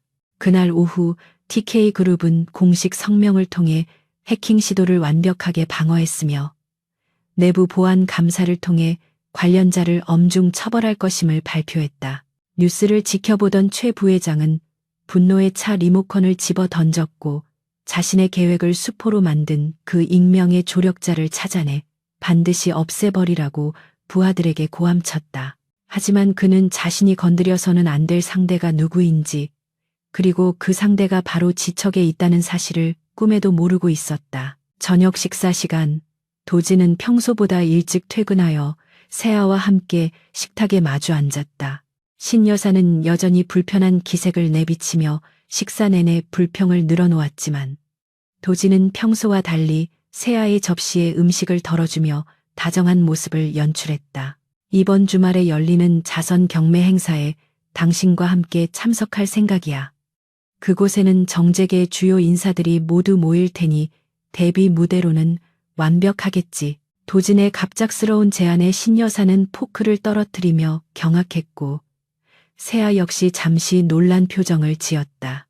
그 자선 행사는 상류층 사교계의 꽃이라 불리는 중요한 자리였고 그곳에 파트너로 동행한다는 것은 도진이 세아를 자신의 공식적인 아내로 만천하에 공표하겠다는 의미였다. 세아는 도진의 눈을 바라보며 그가 자신을 시험하려는 것인지 아니면 진심으로 자신을 파트너로 인정한 것인지 가늠해 보려 했다. 부담 갖지 마. 당신은 그저 내 옆에 서서 우아하게 웃고 있으면 돼. 나머지는 내가 알아서 할 테니까. 도진은 안심시키듯 말했지만 세아는 그날 밤 그 파티가 단순한 사교 모임이 아님을 직감했다. 그곳에는 세아를 눈엣 가시로 여기는 이복 여동생과 도진의 옛 연인이 참석할 예정이었고 그들은 이미 세아를 망신 주기 위한 치밀한 계획을 세우고 있었다. 세아는 와인잔을 들어 입술을 축이며 속으로 결의를 다졌다. 도진이 멍석을 깔아주었다면 그 위에서 화려하게 춤을 춰주는 것이 예의였다. 그녀는 이번 파티를 통해 자신이 단순한 신데렐라가 아니라 왕관의 무게를 견딜 자격이 있는 여왕임을 증명해 보일 생각이었다. 그녀의 눈빛이 도전적으로 빛나자 도진은 만족스러운 듯 미소를 지으며 잔을 들어 건배를 제의했다. 쨍하는 맑은 소리와 함께 두 사람의 시선이 얽혔고 그들 사이에는 말로 설명할 수 없는 끈끈한 유대감이 싹트기 시작했다. 며칠 뒤 드레스룸에는 유명 디자이너들이 보낸 최고급 드레스들이 줄지어 도착했다. 세아는 화려하고 노출이 심한 드레스 대신 우아한 라인이 돋보이는 딥 그린 컬러의 벨벳 드레스를 선택했다. 그것은 그녀의 희고 투명한 피부를 더욱 돋보이게 만들면서도 고혹적인 분위기를 자아내는 탁월한 선택이었다. 거울 앞에 선 그녀는 자신의 모습에서 과거의 상처받은 소녀를 지우고 냉혹한 승부사의 모습을 덧입혔다. 파티장으로 향하는 리무진 안에서 도진은 세아의 손을 잡고 부드럽게 문지르며 긴장을 풀어주려 했다. 오늘 밤 늑대들이 당신을 물어뜯으려 달려들 거야. 준비는 됐어? 그의 물음에 세아는 고개를 끄덕이며 여유롭게 대답했다. 걱정 마세요. 늑대를 다루는 법은 아주 잘 알고 있으니까요. 오히려 그들이 제 이빨에 다치지 않게 조심해야 할 겁니다. 도진은 소리내어 웃으며 그녀를 끌어당겨 가볍게 포옹했다. 그의 품에서 느껴지는 남성적인 향기와 단단한 근육의 감촉이 세아의 심장 박동을 빠르게 만들었다. 차창 밖으로 스쳐 지나가는 서울의 야경은 화려했지만 차 안의 두 사람 사이에 흐르는 기류는 그보다 더 뜨겁고 강렬했다. 이제 곧 시작될 연애는 그들의 관계를 새로운 국면으로 이끌 전환점이 될 것이 분명했다. 그랜드 하리트 호텔의 거대한 볼룸은 대한민국 상류층의 허영과 욕망이 집결된 화려한 전쟁터와도 같았다. 천장 높이 매달린 크리스털 샹들리에는 수천 개의 별 조각처럼 빛을 뿌리며 아래에 모인 사람들의 값비싼 보석과 드레스를 더욱 눈부시게 비추고 있었다. 자선 경매 행사는 명목상으로는 불우한 이웃을 돕기 위한 자리였지만 실상은 각 그룹의 세력을 과시하고 인맥을 다지는 비즈니스의 장이자 서로의 위세를 확인하는 냉혹한 사교 무대였다. 입구에 깔린 레드 카펫 위로 수많은 카메라 플래시가 번개처럼 터지는 가운데 강도진과 윤세아가 모습을 드러내자 장내는 일순간 정적에 휩싸였다. 도진은 칠흑 같은 턱시도를 완벽하게 소화하며 제왕적인 풍모를 뽐냈고 그 곁에 선세아는 깊은 숲을 연상시키는 딥그린 벨벳 드레스로 고혹적인 아우라를 발산하고 있었다. 그녀의 하얀 목선과 어우러진 에메랄드 목걸이는 단조로울 수 있는 의상에 강렬한 포인트를 주었고, 그녀는 마치 태어날 때부터 그 자리에 있었던 여왕처럼 당당하게 걸음을 옮겼다. 기자들은 연신 셔터를 눌러대며 이세기의 커플을 카메라에 담기 바빴고, 주변의 사람들은 질투와 선망이 뒤섞인 눈빛으로 그들을 훔쳐보았다. 도지는 세아의 허리를 단단히 감싸 안으며 그녀를 에스코트했고, 귓가에 낮게 속삭이며 그녀의 긴장을 풀어주었다. 고개 들어, 당신은 오늘 이 자리에서 가장 빛나는 사람이니까 저들의 시선을 즐겨. 세아는 그의 말에 화답하듯 여유로운 미소를 지으며 가볍게 고개를 끄덕였고, 그 모습은 수많은 사람들의 뇌리에 강렬하게 각인되었다. 행사장 안으로 들어서자 샴페인 잔 부딪히는 소리와 가식적인 웃음소리가 공기 중에 윙윙거렸다. 정재계 인사들이 도진에게 다가와 인사를 건넸고, 그들은 세아를 호기심 어린 눈으로 탐색하며 은근슬쩍 그녀의 출신과 배경을 떠보려 했다. 하지만 세아는 유창한 불어와 영어를 섞어가며 그들의 질문을 우아하게 받아넘겼고, 예술과 경제를 넘나드는 해박한 지식으로 상대방의 길을 죽여놓았다. 그녀의 완벽한 대처에 도지는 내심 놀라움을 금치 못하며 그녀를 향한 신뢰와 호감이 더욱 깊어지는 것을 느꼈다. 잠시 후 주최 측의 주요 인사인 국회의원이 도진에게 긴밀한 대화를 요청하며 그를 별실로 이끌었다. 도진은 세아를 혼자 두는 것이 마음에 걸렸지만 금방 다녀오겠다는 약속을 남기고 자리를 비울 수밖에 없었다. 그의 든든한 보호막이 사라지자마자 기다렸다는 듯이 하이에나들이 그녀의 주변으로 몰려들기 시작했다. 그 선봉에는 세아의 이복 동생인 윤미라와 도진의 전 약혼녀이자 첼리스트인 한수진이 서 있었다. 윤미라는 형광 핑크색의 요란한 드레스를 입고 있었는데 그녀는 세아를 보자마자 코웃음을 치며 빈정거리는 목소리로 말을 걸었다. 어머, 언니, 아니, 이제는 TK 사모님이라고 불러드려야 하나? 정말 출세했네.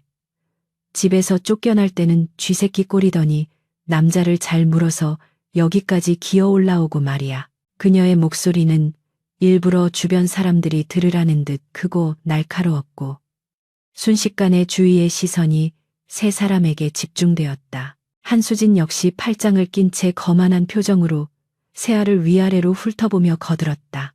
미라 씨, 너무 그러지 마세요. 세아 씨도 살려고 얼마나 발버둥 쳤겠어요. 들리는 소문에는 도진 씨에게 접근하려고 호텔 방까지 찾아갔다던데 그 노력이 정말 가상하잖아요. 천안 출신들은 원래 생존 본능이 남다르니까요. 두 여자는 킥킥거리며 웃음을 터뜨렸고 주변의 귀부인들도 부채로 입을 가리며 수군거리기 시작했다. 이것은 명백한 인격 모독이자 공개적인 망신주기였지만 세아는 표정 하나 변하지 않고 우아하게 샴페인 잔을 들어 입술을 축였다. 그녀는 동요하는 대신 오히려 그녀들을 측은한 눈빛으로 바라보며 천천히 입을 열었다.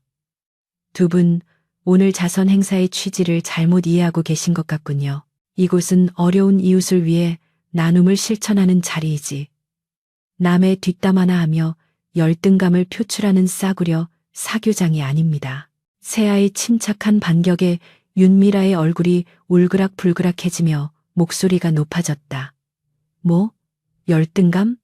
야, 윤세아, 네가 주제 파악을 못하는 모양인데 너는 우리 집안의 수치야. 첩의 딸 주제에 어디서 감히 나를 가르치려 들어. 미라가 소리를 지르며 손에 들고 있던 와인잔을 들어 올리자 주변 사람들이 숨을 죽이며 사태를 관망했다. 자칫하면 세아의 드레스에 와인을 끼얹을 기세였다. 하지만 세아는 눈 하나 깜짝하지 않고 한 걸음 앞으로 다가서며 미라의 손목을 가볍게 낚아챘다. 그녀의 악력은 보기보다 강해서 미라는 꼼짝도 할 수 없었다. 목소리 낮춰, 윤미라. 지금 네가 쥐고 있는 그 와인잔, 네 품위보다 비싼 거야. 그리고 첩의 딸, 그래, 내 어머니는 불행하게 사셨지만 적어도 너희 어머니처럼 남의 가정을 파탄내고 들어앉은 파렴치한은 아니었지. 누가 더 부끄러운지 족보를 까볼까. 세아의 서늘한 눈빛과 기세에 눌린 미라는 입을 뻐끔거리며 아무 말도 하지 못했다. 그때 한수진이 나서서 세아를 노려보며 쏘아붙였다. 말이 심하군요. 도진 씨가 당신의 이런 천박한 본색을 알아야 할 텐데 그가 당신을 사랑해서 결혼했을 거라고 착각하지 마세요. 당신은 그저 잠시 가지고 노는 장난감일 뿐이니까. 수진은 도진과의 과거를 들먹이며 세아의 자존심을 긁으려 했다. 세아는 피식 웃음을 터뜨리며 수진에게 한 걸음 더 가까이 다가갔다. 한수진 씨, 아직도 과거의 영광에 취해 계시는군요. 도진 씨가 당신을 왜 떠났는지 아세요? 당신의 그 오만함과 텅 빈 머리 때문이에요. 그리고 장난감이라, 만약 제가 장난감이라면 그 장난감 하나 차지하지 못해 안달복달하는 당신은 도대체 뭡니까? 폐기 처분된 재활용품인가요? 세아의 독설은 전곡을 찔렀고 한수진의 얼굴은 하얗게 질려 부들부들 떨렸다. 주변에서 쿡쿡거리는 웃음소리가 새어나왔고 분위기는 완전히 세아 쪽으로 기울었다. 그녀는 소리를 지르거나 화를 내지 않고도 오직 말과 논리로 두 악녀를 완벽하게 제압해버린 것이었다. 그때 행사장 입구 쪽에서 웅성거리는 소리와 함께 강도진이 돌아왔다. 그는 차가운 표정으로 인파를 해치고 걸어와 세아의 곁에 섰다. 도진은 상황을 대충 짐작한 듯 싸늘한 눈빛으로 윤미라와 한수진을 번갈아 보았다. 그의 등장만으로도 주변의 공기는 영하로 떨어진 듯 얼어붙었다. 내 아내가 무슨 실수라도 했습니까? 다들 표정이 좋지 않군요. 그의 목소리는 낮고 부드러웠지만 그 안에 담긴 살기는 명백했다. 미라와 수진은 도진의 기에 눌려 뒷걸음질 치며 변명을 늘어놓으려 했다. 아, 아니에요. 도진 씨. 우리는 그냥 오랜만에 세아 언니를 만나서 안부 인사를. 미라가 횡설수설하며 말을 더듬자 도진은 그녀의 말을 가차없이 잘랐다. 안부 인사치고는 분위기가 험악하더군요. 그리고 한수진 씨, 내 아내에게 함부로 말을 걸지 말라고 경고했을 텐데. 내 아내를 모욕하는 건 곧 나 강도진과 TK그룹 전체를 모욕하는 것으로 간주하겠습니다. 그 대가를 치를 준비가 되셨는지 모르겠군요.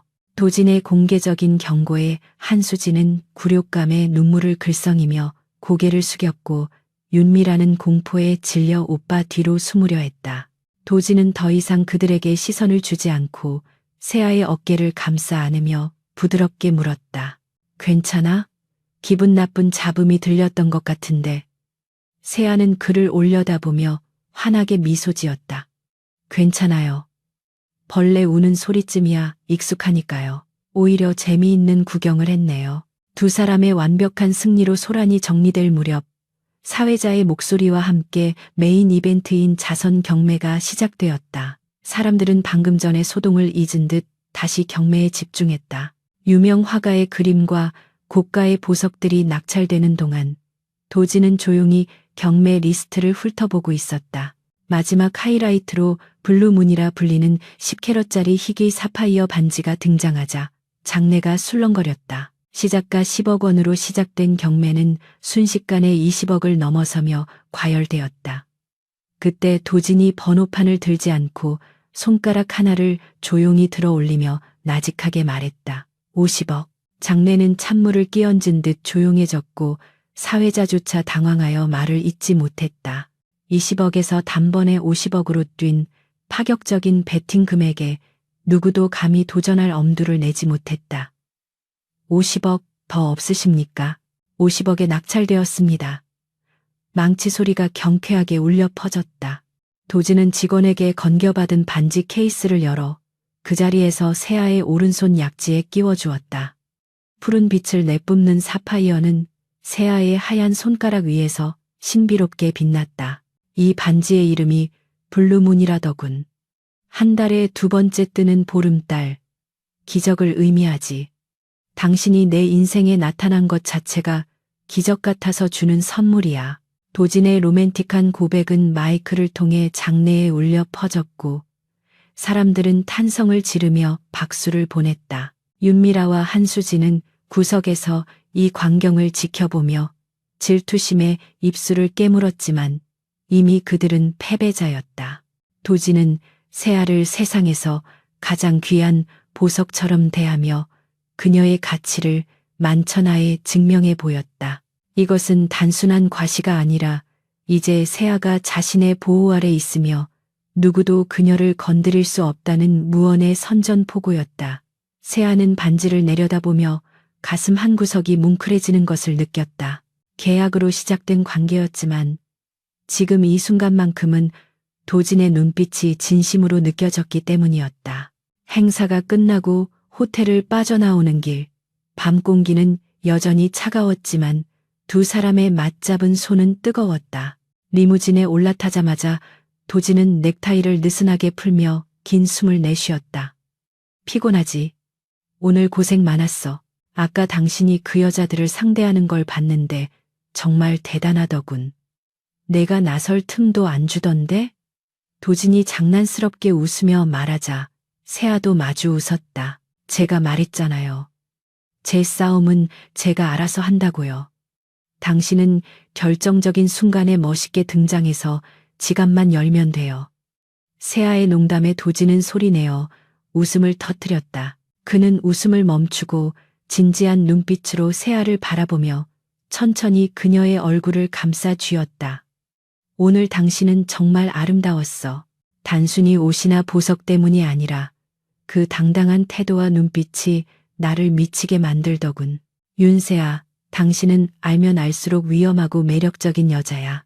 차 안의 좁은 공간에 묘한 긴장감이 흘렀고 두 사람의 얼굴이 점점 가까워졌다. 세아는 피하지 않고 도진의 눈을 바라보며 그의 숨결을 느꼈다.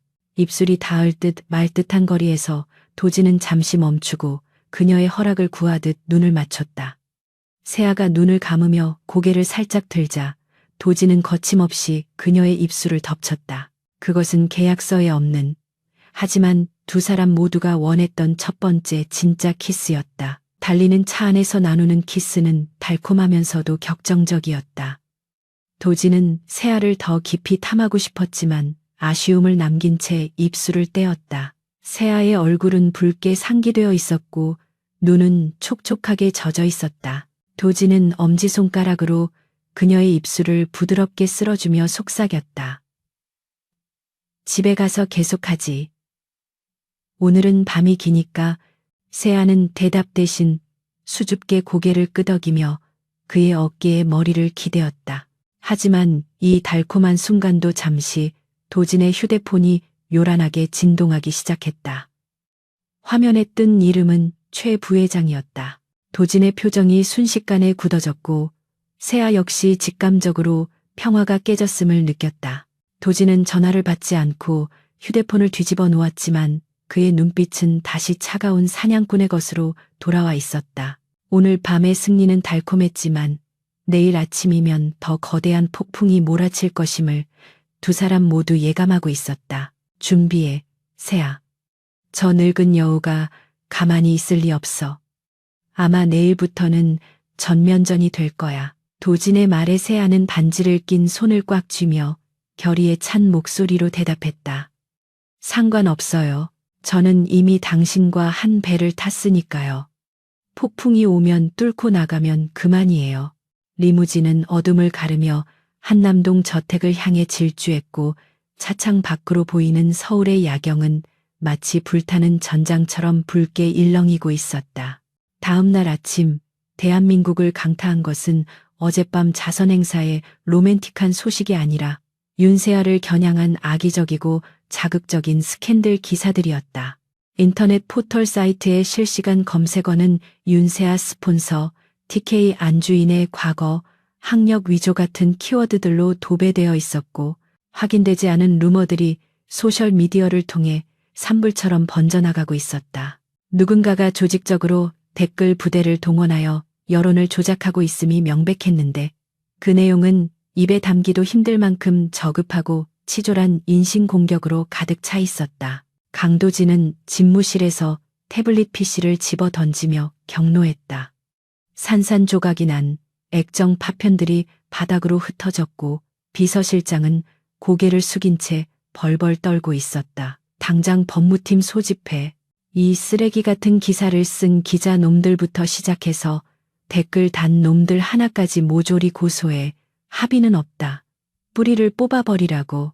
도진의 고함 소리가 복도까지 울려 퍼질 정도로 그의 분노는 극에 달해 있었는데 이는 단순히 회사 이미지 때문이 아니라 자신의 여자가 모욕당했다는 사실을 견딜 수 없었기 때문이었다. 하지만 정작 당사자인 윤세아는 태풍의 눈처럼 고요했다. 그녀는 거실 소파에 앉아 우아하게 커피를 마시며 자신을 공격하는 기사들을 꼼꼼하게 읽어내려가고 있었다. 그녀의 표정에는 분노나 억울함 대신 냉철한 분석가의 눈빛만이 감돌고 있었다. 그녀는 이 공격의 배후에 최 부회장이 있다는 것을 직감했고 그가 노리는 것이 단순히 자신의 명예 실추가 아니라 도진의 이성적인 판단력을 흐리게 하여 TK그룹의 주가를 떨어뜨리는 것임을 꿰뚫어 보고 있었다. 도진이 씩씩거리며 거실로 들어와 그녀의 손에서 스마트폰을 빼앗았다. 보지 마. 당신 눈만 버려. 내가 다 해결할 거야. 오늘부로 언론사들 광고 다 끊고 전면전을 선포할 거니까. 도진의 눈은 핏발이 서 있었고 세아를 향한 안타까움과 미안함으로 가득 차 있었다. 그는 세아를 품에 안으며 그녀가 받을 상처를 대신 막아주고 싶어 했지만 세아는 부드럽게 그를 밀어내며 차분한 목소리로 말했다. 진정하세요, 도진 씨. 지금 당신이 흥분해서 날뛰는 게 바로 저들이 원하는 그림이에요. 언론을 탄압하는 재벌 3세의 이미지를 덧씌워서 당신을 적으로 만들려는 함정이라고요.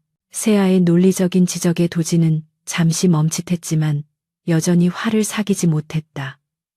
그럼 가만히 당하고만 있으란 말이야? 내 아내가 온 세상의 조롱거리가 되고 있는데? 세아는 자리에서 일어나 도진의 넥타이를 매만져주며 의미심장한 미소를 지었다. 누가 당하고만 있겠대요. 전쟁을 하려면 제대로 해야죠. 무작정 고소하고 기사를 막으면 대중들은 찔리는 게 있어서 막는구나라고 생각해요. 역효과만 날 뿐이죠. 이럴 때는 판을 뒤집어야 해요. 수비가 아니라 공격을 해야 한다고요. 그녀의 눈빛에서 섬뜩할 정도의 살기가 느껴지자 도진은 마른 침을 삼켰다. 어떻게 할 생각이지?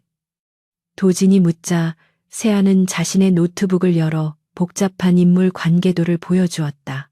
이 루머를 처음 유포한 인터넷 언론사 최 부회장의 차명 계좌에서 자금을 지원받는 페이퍼 컴퍼니 소유예요. 그리고 여기 댓글을 주도하는 아이디들, 과거 명일건설 여론 조작 사건 때 쓰였던 계정들과 패턴이 일치해요.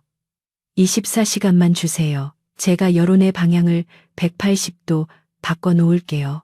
대신 당신은 아무것도 모르는 척 가만히 계세요. 도진은 세아의 계획이 위험해 보였지만 그녀의 확신에 찬 눈빛을 거역할 수 없었다. 그는 그녀가 보통 여자가 아니라는 것을 알고 있었고 지난번 해킹 사건 때 보여준 능력을 신뢰하기로 했다. 좋아, 딱 24시간이야. 그 안에 해결되지 않으면 내 방식대로 밀어버릴 거야. 그리고 위험한 짓은 절대 하지 마. 알겠지? 도진의 신신당부에 세아는 고개를 끄덕이며 그를 출근시켰다. 도진이 떠나자마자 세아는 본격적인 사냥을 시작했다. 그녀는 과거 정보기관 시절 구축해둔 딥스로트, 내부 고발자, 네트워크를 가동했다. 그녀는 단순히 해명을 하는 것이 아니라 루머를 생산한 공장 자체를 폭파시킬 계획이었다. 세아는 익명의 제보자로 위장하여 경쟁 언론사 중 최 부회장과 앙숙 관계에 있는 메이저 신문사의 사회부 부장에게 암호화된 파일을 전송했다. 파일 안에는 최 부회장이 뒷돈을 대주는 인터넷 언론사의 자금 흐름 내역과 댓글 조작 업체와의 계약서, 그리고 이번 스캔들을 기획한 작전회의 녹취록이 담겨 있었다. 녹취록에는 윤세아 하나만 밟으면 강도진은 알아서 무너진다. 여자 문제로 시끄러우면 주주들도 등을 돌릴 테니까 소설을 써서라도 매장시켜라라는 최 부회장의 측근 목소리가 선명하게 담겨 있었다. 이것은 단순한 연예계 가십을 넘어선 거대 재벌가의 추악한 여론 조작 범죄였다. 한편 최 부회장은 자신의 사무실에서 위스키를 마시며 낄낄거리고 있었다. TK그룹의 주가는 오전 내내 하락세를 보였고 게시판은 세아를 욕하는 글로 도배되어 있었다. 어린 계집 하나 때문에 천하의 강도진이 흔들리는 꼴이라니. 역시 남자의 약점은 여자라니까. 그는 승리에 도취되어 있었지만 그 기쁨은 오래가지 못했다. 오후 2시 메인 뉴스에 속보가 뜨면서 상황은 급반전되었다. 단독 TK그룹 며느리 루머, 알고 보니 조직적 조작, 배우의 거물급 인사 포착, 앵커의 긴박한 목소리와 함께 세아가 보낸 증거 자료들이 전파를 탔다. 여론은 순식간에 뒤집혔다. 대중들은 자신들이 재벌가의 권력 다툼에 놀아났다는 사실에 분노했고 비난의 화살은 윤세아에게서 최 부회장 측으로 180도 방향을 틀었다. 피해자 윤세아, 강도진을 무너뜨리기 위한 비열한 음모라는 프레임이 새로 짜이면서 세아는 억울한 비운의 여주인공으로 등극했다. 세아는 여기서 멈추지 않았다. 그녀는 자신의 SNS에 짧지만 강렬한 글을 남겼다. 진실은 침몰하지 않습니다. 저를 믿고 지켜봐 주신 남편과 가족들에게 감사합니다. 법적 대응은 하지 않겠습니다. 그들 또한 누군가의 사주를 받은 가해자이자 피해자일 테니까요. 다만 배후에 있는 진짜 악마는 반드시 대가를 치르게 될 것입니다. 이 글은 그녀의 대인배적인 면모를 부각시키며 대중들의 동정심과 지지를 폭발적으로 끌어냈다. 저녁이 되자 최 부회장의 사무실 앞에는 해명을 요구하는 기자들이 구름대처럼 몰려들었고 검찰은 여론 조작 혐의로 내사에 착수했다는 발표를 했다. 최 부회장은 사색이 되어 전화통에 불을 냈지만 그를 돕던 정치인들과 기업인들은 이미 꼬리 자르기에 들어간 뒤였다. 그는 자신의 덫에 자신이 걸려버린 꼴이 되었다. 완벽한 역광광이었다. 도진이 퇴근해서 돌아왔을 때 집안은 평화로웠고 세아는 여느 때처럼 거실에서 책을 읽고 있었다. 도진은 겉옷도 벗지 않은 채 성큼성큼 다가와 그녀를 일으켜 세우고는 믿을 수 없다는 표정으로 바라보았다. 당신 도대체 정체가 뭐야? 반나절 만에 대한민국 여론을 뒤집고 최 부회장을 검찰 포토라인에 세우게 만들다니. 이게 일반인이 할 수 있는 일이라고 생각해? 도진의 질문에는 의심보다는 경이로움과 두려움 섞인 존경이 담겨 있었다. 그는 자신이 알던 아내가 단순히 똑똑한 여자가 아니라 국가적 수준의 정보전 능력을 갖춘 전략가임을 확신했다. 세아는 책을 덮으며 도진의 눈을 똑바로 응시했다. 저는 당신의 아내예요. 그리고 당신을 지키기 위해서라면 악마와도 거래할 수 있는 여자고요. 제 과거가 중요한가요? 아니면 제가 지금 당신 편이라는 게 중요한가요? 세아의 당돌한 되물음에 도진은 말문이 막혔다. 그녀의 말대로 과거가 어떻든 그녀는 지금 이 순간 자신을 위해 가장 강력한 검을 휘두른 것이었다. 도진은 허탈한 웃음을 터뜨리며 그녀를 와락 끌어안았다. 정말 미치겠군. 당신이라는 여자는 알면 알수록 무서워. 그런데 더 무서운 건 그런 당신에게 내가 점점 더 빠져들고 있다는 거야. 도진은 세아의 목덜미에 얼굴을 묻으며 깊은 숨을 들이켰다. 그녀에게서 나는 은은한 라벤더 향기가 하루 종일 곤두섰던 그의 신경을 어루만져 주었다. 약속해. 이 능력을 나를 위해서만 쓰겠다고. 그리고 절대 나를 떠나지 않겠다고. 당신이 적으로 돌아서면 나는 정말 이길 자신이 없을 것 같으니까. 도진의 목소리는 떨리고 있었고 그것은 농담이 아닌 진심 어린 고백이었다. 세아는 도진의 등을 토닥이며 부드럽게 속삭였다. 걱정 마세요. 계약 기간이 끝날 때까지는 저는 당신의 가장 충실한 파트너일 테니까요. 계약 기간이라. 도진은 그 단어가 거슬렸다. 그는 몸을 떼고 세아의 얼굴을 감싸주며 진지하게 물었다. 아직도 우리 사이가 단순한 계약이라고 생각하나? 나는 오늘 깨달았어. 당신 없이는 TK도 나도 온전할 수 없다는 걸. 분위기가 무르익어 가던 찰나 도진의 휴대폰이 다시 울렸다. 이번에는 발신자 표시 제한이었다. 도진이 전화를 받자 변조된 음성이 흘러나왔다. 강도진 총재, 내 아내가 그렇게 대단한 줄 몰랐군. 하지만 너무 자만하지 마라. 게임은 이제 시작이니까.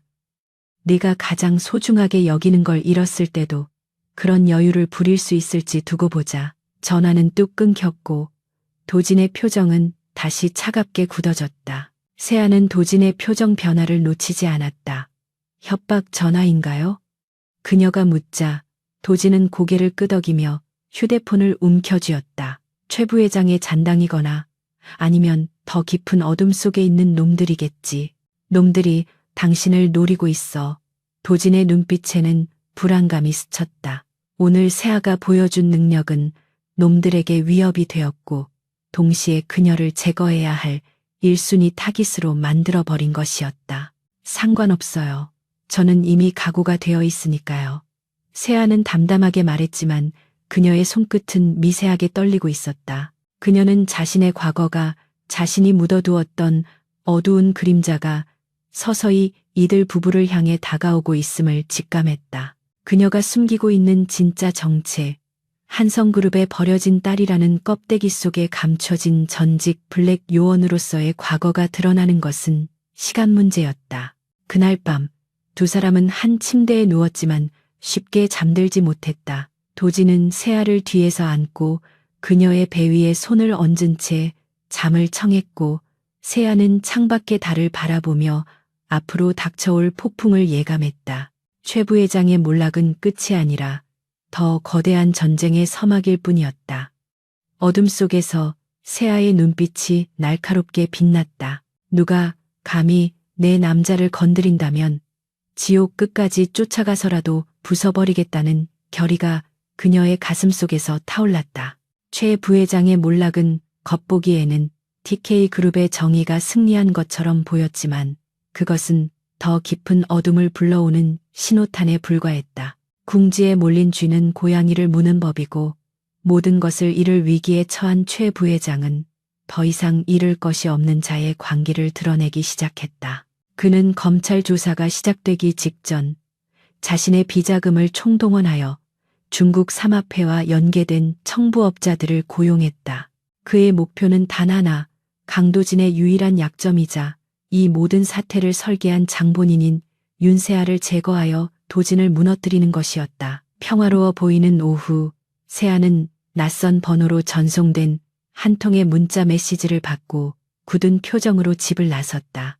메시지에는 그녀의 어머니가 남긴 유품이자 한성그룹의 비밀장부 열쇠가 보관된 개인 금고의 위치가 적혀 있었다. 그녀는 이것이 함정일 확률이 99%라는 것을 알았지만 어머니의 죽음에 얽힌 진실을 밝힐 수 있는 마지막 단서였기에 위험을 감수하고서라도 확인해야만 했다. 그녀는 도진에게 걱정을 끼치고 싶지 않아 경호원들을 따돌리고 홀로 택시를 타고 교외의 한 폐공장 단지로 향했다. 폐공장에 도착하자 스산한 바람이 불어와 낡은 철판을 두드리며 기분 나쁜 소리를 내고 있었다. 세아는 주머니 속에 소형 전기 충격기를 꽉 쥐고 경계태세를 갖추며 공장 안으로 발걸음을 옮겼다. 어두컴컴한 내부에 들어서자마자 등 뒤에서 묵직한 철문이 쾅 하고 닫히는 소리가 들려왔고 동시에 사방에서 검은 복면을 쓴 건장한 사내들이 쇠파이프와 강목을 들고 나타나 그녀를 포위했다. 예상은 했지만 생각보다 훨씬 더 많은 숫자였다. 윤세아 씨, 제발로 죽으러 와줘서 고맙군. 어둠 속에서 최 부회장이 비릿한 웃음을 흘리며 걸어 나왔다. 그의 눈은 며칠 사이의 스트레스로 인해 찔하게 들어가 있었고 핏발이 서 있어 마치 악귀와도 같았다. 그는 손에 든 담배를 바닥에 비벼 끄며 사내들에게 턱짓으로 신호를 보냈다. 죽이지는 마라. 강도진이 보는 앞에서 서서히 말려 죽여야 하니까. 일단 기절시켜서 차에 실어. 사내들이 달려들자 세아는 순식간에 눈빛을 바꾸며 방어태세로 전환했다. 그녀는 날렵한 동작으로 첫 번째로 달려드는 남자의 팔을 꺾어 제압하고 그의 턱을 가격해 쓰러뜨렸다. 그녀의 움직임은 일반인의 것이라고는 믿기 힘들 정도로 빠르고 정확했으며 군더더기 없는 실전 무술이었다. 당황한 사내들이 주춤하자 세아는 그 틈을 타 포위망의 빈틈을 파고들며 탈출구를 찾으려 했다. 하지만 수정 열쇠는 어쩔 수 없었다. 10여 명의 남자가 동시에 덤벼들자 세아의 체력은 급격히 소진되기 시작했고 결국 뒤에서 날아온 둔탁한 충격이 그녀의 뒷목을 강타했다. 시야가 흐려지며 다리에 힘이 풀리는 순간 그녀는 마지막 힘을 짜내어 자신의 스마트폰 위치 추적 기능을 활성화시키고 바닥의 먼지 구덩이 속으로 전화기를 발로 차넣었다. 의식이 끊어지는 마지막 순간 그녀의 머릿속에 떠오른 얼굴은 강도진이었다. 같은 시각 TK그룹 본사에서 회의를 주재하던 강도진은 이유를 알 수 없는 불안감에 시달리고 있었다. 가슴이 답답하고 식은땀이 흐르는 증상에 그는 결국 회의를 중단하고 집무실로 돌아와 세아에게 전화를 걸었다. 하지만 수화기 너머에서는 연결음만 길게 이어질 뿐 그녀의 목소리는 들려오지 않았다. 불길한 예감이 엄습한 도진은 즉시 위치 추적 어플을 켰지만 신호는 잡히지 않았다. 그때 도진의 개인 휴대폰으로 발신자 표시 제한 전화가 걸려왔다. 전화를 받자마자 들려온 것은 최 부회장의 소름 끼치는 웃음소리였다. 강도진, 내 소중한 아내가 지금 내 손안에 있다. 그녀의 목숨을 구하고 싶으면 지금 당장 경영권 포기 각서와 내 비자금에 대한 모든 고발을 취하야 한다는 성명서를 가지고 인천 항만 제3물류창고로 와라. 혼자 와야 한다. 경찰을 부르면 네 아내는 서해 바다 물고기 밥이 될 테니까. 전화가 끊어지자 도진은 분노로 인해 이성을 잃고 스마트폰을 벽에 집어던져 박살을 냈다. 으아악, 짐승 같은 포효가 집무실을 울렸다. 그는 지금껏 단 한 번도 느껴보지 못한 공포, 즉 자신의 권력과 돈으로도 사랑하는 여자를 지키지 못할 수도 있다는 무력감에 휩싸였다. 하지만 그는 곧바로 냉정함을 되찾으려 애썼다. 지금 무너지면 세아는 정말로 죽는다. 그는 책상 아래 숨겨진 비상 버튼을 눌러 자신의 직속 사설 경호팀인 알파팀을 소집했다. 인천 항만 제3물류창고다. 경찰보다 먼저 도착해서 포위해. 놈들이 눈치채지 못하게 개미 새끼 한 마리도 빠져나가지 못하도록 봉쇄한다. 그리고 만약 내 아내 몸에 털끝 하나라도 상처가 있다면 그곳에 있는 놈들은 전원 사살해도 좋다. 도진의 명령은 얼음장보다 차가웠고 살기가 등등했다.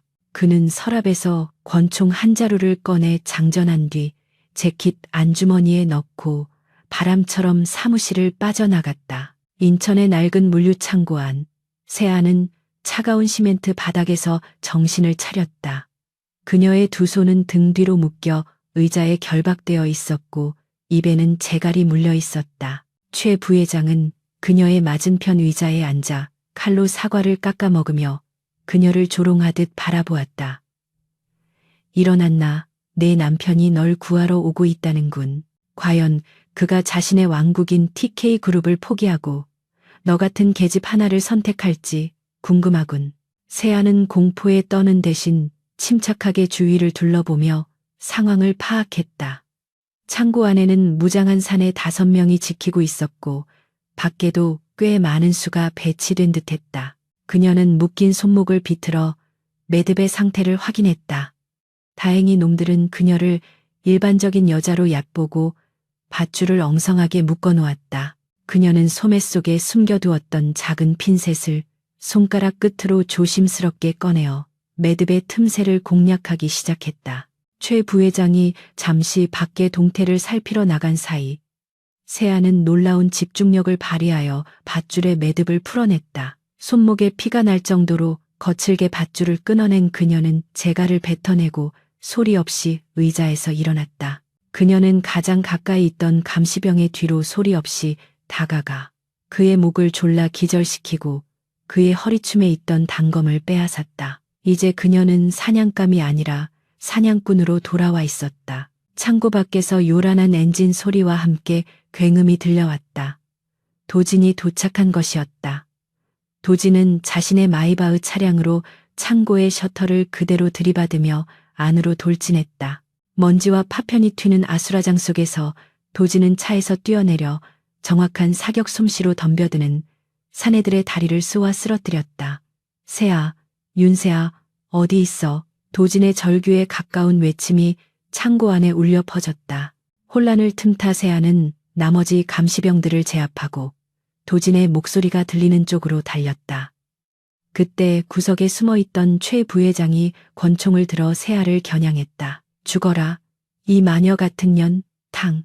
총소리가 울려 퍼졌고 새아는 본능적으로 몸을 날렸지만 총알은 그녀의 어깨를 스치고 지나갔다. 붉은 피가 흰 셔츠를 적셨지만 그녀는 고통을 느낄 겨를도 없이 바닥을 굴러 엄폐물 뒤로 숨었다. 도진은 총소리가 난 방향을 보고 눈이 뒤집혔다. 그는 망설임 없이 몸을 날려 최 부회장이 있는 곳을 향해 연달아 방아쇠를 당겼다. 최 부회장은 비명을 지르며 총을 떨어뜨리고 팔을 감싸 쥐었다. 도진은 쓰러진 최 부회장에게 다가가 그의 멱살을 잡고 얼굴이 뭉개지도록 주먹을 날렸다. 내가 경고했지. 내 아내를 건드리면 지옥을 보게 될 거라고. 도진의 분노는 통제 불능 상태였다. 도진 씨, 그만해요. 그러다 죽겠어요. 새아가 피를 흘리는 어깨를 부여잡고 달려와 도진을 말렸다. 살인자가 되는 것만은 막아야 했다. 도진은 새아의 목소리에 겨우 이성을 되찾고 주먹을 멈췄다. 그는 피투성이가 된 새아를 보자마자 심장이 솟는 것 같았다. 그는 떨리는 손으로 그녀를 끌어안으며 오열하듯 물었다. 괜찮아? 어디 다친 거야? 미안해. 내가 너무 늦었어. 나 때문에. 새아는 고통을 참으며 도진의 등을 쓰다듬었다. 괜찮아요. 스친 것뿐이에요. 당신이 와줄 줄 알았어요. 두 사람은 피비린내 나는 창고 한복판에서 서로의 생존을 확인하며 뜨거운 포옹을 나누었다. 그때 창고 밖에서 경찰 사이렌 소리가 들려왔다. 알파팀이 미리 손을 써둔 덕분에 경찰 특공대가 현장을 덮쳤고 최 부회장과 그의 일당은 현행범으로 체포되었다. 상황이 종료되고 구급 대원들이 달려와 새아의 상처를 치료하는 동안 도진은 한시도 그녀의 곁을 떠나지 않았다. 그는 자신의 셔츠를 찢어 그녀의 상처를 지혈하며 붉어진 눈으로 그녀를 바라보았다. 절대 다시는 당신을 혼자 두지 않을 거야. 내 모든 걸 걸고 맹세해. 오늘 같은 일은 두 번 다시 없을 거야. 새아는 창백해진 얼굴로 옅은 미소를 지으며 도진의 뺨에 묻은 핏자국을 닦아주었다. 약속 지켜요. 저도 이제 더 이상 숨지 않을게요. 당신 곁에서 당신을 지킬 수 있는 힘을 키울 거예요. 이번 사건을 계기로 두 사람 사이의 마지막 벽이 허물어졌다. 계약 부부라는 허울은 사라지고 생사를 함께 넘긴 전우이자 연인으로서의 깊은 유대가 그 자리를 채웠다. 병원으로 이송되는 구급차 안에서 도진은 새아의 손을 꽉 잡고 놓지 않았다. 최 부회장의 체포 소식은 실시간 뉴스로 타전되며 TK그룹 내의 반대파들을 공포에 떨게 만들었다. 도진은 이제 더 이상 관용을 베풀지 않을 생각이었다. 내일 해가 뜨면 TK그룹에는 피해 숙청 바람이 불 것이고 그 중심에는 강도진과 윤세아가 함께 서 있을 것이다. 하지만 지금 이 순간 그에게 중요한 것은 오직 눈앞에 잠든 여자의 평온한 숨소리뿐이었다. 인천 물류 창고에서의 악몽 같은 사건이 있은 지 사흘 후 TK그룹 본사는 폭풍 전야와도 같은 무거운 긴장감에 휩싸여 있었다.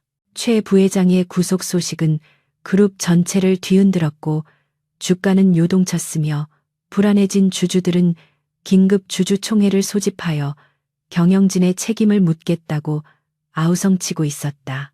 최 부회장의 잔당 세력들은 그가 구속되었음에도 불구하고 마지막 발악을 준비하고 있었는데 그들은 이번 납치 사건을 도진의 개인적인 원한 관계에 의한 보복극으로 몰아가며 그의 경영자질을 문제 삼아 해임안을 통과시키려는 치밀한 계획을 세우고 있었다. 서울의 한 VIP 병실에서는 윤세아가 퇴원 준비를 서두르고 있었는데 그녀의 오른쪽 어깨에는 두꺼운 붕대가 감겨 있었지만 표정만큼은 그 어느 때보다 결연했다. 도진은 걱정스러운 눈빛으로 그녀를 만류하며 병원에서 안정을 취할 것을 권유했지만 세아는 단호하게 고개를 저었다. 오늘 총회는 우리 부부가 함께 끝내야 할 전쟁의 마지막 전투예요. 내가 당신 옆에 서 있지 않는다면 저들은 당신이 약해졌다고 생각해서 물어뜯으려 들 거예요. 나는 숨어있는 피해자로 남고 싶지 않아요. 세아의 완강한 태도에 도진은 결국 한숨을 내쉬며 고개를 끄덕일 수밖에 없었고 그녀의 의지를 꺾을 수 없음을 알기에 대신 그녀를 완벽하게 보호하겠다고 다짐했다. 세아는 환자복을 벗어던지고 도진이 준비해온 짙은 네이비색 정장 수트를 입었는데 붕대를 가리기 위해 재킷을 어깨에 걸치듯 입은 모습은 오히려 카리스마 넘치는 여전사의 분위기를 자아냈다. 창백한 얼굴색을 감추기 위해 평소보다 붉은 립스틱을 바른 그녀는 거울 속에 자신을 보며 마지막으로 마음을 다잡았다. 오전 10시 TK그룹 대회의실은 수백 명의 주주와 임원들로 가득 차 있었고 곳곳에 배치된 기자들은 연신 플래시를 터뜨리며 긴박한 현장 분위기를 중계하고 있었다. 최 부회장의 최측근이었던 박전무는 단상에 올라 마이크를 잡고 목소리를 높이며 도진을 성토하기 시작했다. 강도진 총재는 개인적인 치적 문제로 그룹의 명예를 실추시켰고 급기야는 조폭들이 연루된 납치 사건까지 초래하여 주주들에게 막대한 손해를 입혔습니다. 이런 불안정한 리더에게 더 이상 글로벌 기업 TK의 운명을 맡길 수 없습니다. 박 전무의 선동에 매수된 일부 주주들이 고함을 지르며 동조했고 회의장 분위기는 순식간에 도진에게 불리하게 돌아가는 듯 보였다. 도진은 연단 중앙의 의자에 앉아 무표정한 얼굴로 그들의 광대 노름을 지켜보고 있었는데 그의 침묵을 두려움으로 착각한 반대파들은 더욱 기세등등하게 날뛰었다. 그들은 미리 준비해둔 해임 동의안을 꺼내 들며 즉각적인 투표를 요구했고 장내는 아수라장이 되었다. 그때 굳게 닫혀있던 회의장 뒷문이 열리며 경호원들의 호의를 받은 윤세아가 모습을 드러냈다. 웅성거리던 소음은 일순간 멈추었고 수백 개의 시선이 그녀에게로 쏠렸다. 그녀는 부상당한 몸이라고는 믿기지 않을 만큼 꼿꼿한 자세로 레드카펫을 밟듯 당당하게 걸어 들어왔고 그녀의 뒤따르는 도진의 비서실장과 법무팀장들은 산더미 같은 서류, 상자를 들고 있었다. 세아는 박전무가 서 있는 단상 아래까지 걸어가 그를 올려다보며 차가운 미소를 지었다. 박 전무님, 말씀 참 잘 들었습니다. 그런데 그룹의 명예를 실추시킨 것이 과연 제 남편일까요? 아니면 회사의 돈을 빼돌려 청부업자를 고용하고 주가를 조작한 당신들일까요? 세아의 맑고 또렷한 목소리가 마이크 없이도 회의장에 울려 퍼졌다. 박 전무는 당황하여 헛기침을 하며 소리쳤다. 무슨 헛소리야. 여기가 어디라고.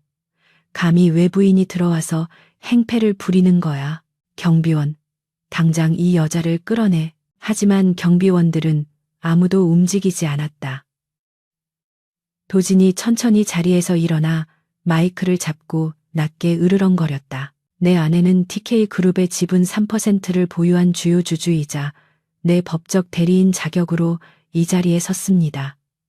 그녀의 발언을 막는 자는 주주총회 방해죄로 고발하겠습니다. 도진의 선언에 좌중은 술렁거렸고 세아는 비서들에게 신호를 보내 준비해 온 자료를 대형 스크린에 띄웠다.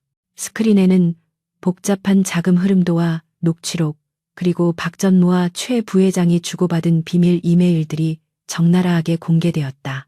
이것은 지난 5년간 최 부회장 일당이 페이퍼 컴퍼니를 통해 빼돌린 횡령 내역입니다. 총 3천억 원. 그리고 여기 지난주 제 납치 사건을 사주하며 킬러들에게 송금한 입금 내역과 박 전무님의 서명이 들어간 승인 서류도 있군요. 세아는 레이저 포인터로 증거들을 하나하나 짚어가며 냉철하게 설명했다. 박전무의 얼굴은 사색이 되어 벌벌 떨리기 시작했고 주주들은 경악을 금치 못하며 탄식을 쏟아냈다. 세아는 멈추지 않고 결정적인 한 방을 날렸다. 더 놀라운 것은 이들이 오늘 주총에서 강도진 총재를 해임시킨 후 회사를 해외 투기 자본에 헐값으로 매각하려 했다는 비밀 계약서입니다. 화면에 뜬 영문 계약서에는 매각 금액과 함께 박 전무가 챙기기로 한 막대한 리베이트 금액이 선명하게 찍혀 있었다. 이건 조작이야. 전부 날조된 거라고. 박 전무는 비명을 지르며 단상에서 뛰어내려 스크린을 가리려 했지만 이미 늦은 뒤였다. 도진의 신호를 받은 검찰 수사관들이 회의장 문을 박차고 들어와 박 전무와 연루된 이사들에게 체포영장을 들이밀었다. 박영수 씨 특정경제범죄 가중처벌 등에 관한 법률 위반 및 살인교사 혐의로 긴급 체포합니다. 수사관들이 들이닥치자 회의장은 순식간에 정의의 심판장으로 변했다. 수갑이 채워져 끌려가면서도 박 전무는 도진과 세아를 향해 저주를 퍼부었지만 두 사람은 그를 벌레 보듯 무시했다. 반대파 이사들은 줄줄이 연행되었고 그들을 지지했던 주주들은 고개를 숙인 채 쥐구멍을 찾기에 바빴다. 도진은 다시 마이크를 잡고 혼란스러워하는 주주들을 향해 정중하지만 힘있는 목소리로 연설을 시작했다. 존경하는 주주 여러분. 오늘 우리는 그룹을 갉아먹던 암덩어리를 완전히 도려냈습니다. 저 강도진은 제 아내 윤세아와 함께 투명하고 정의로운 경영으로 TK그룹을 다시 한번 도약시킬 것을 약속드립니다.